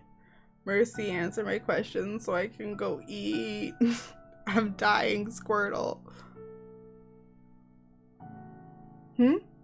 Oh, you could. Ah, understood, lol.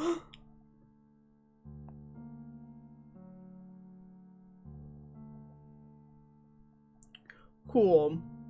Alright, so this Friday, me and my friend Mercy Onyx are going to be torturing ourselves. We're going to be torturing ourselves in Overwatch, doing parkour. You'll see.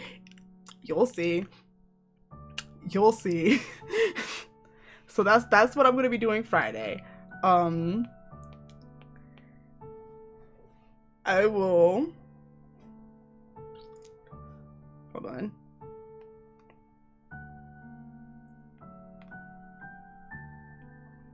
I will see you guys then. Yes. All right. Bye.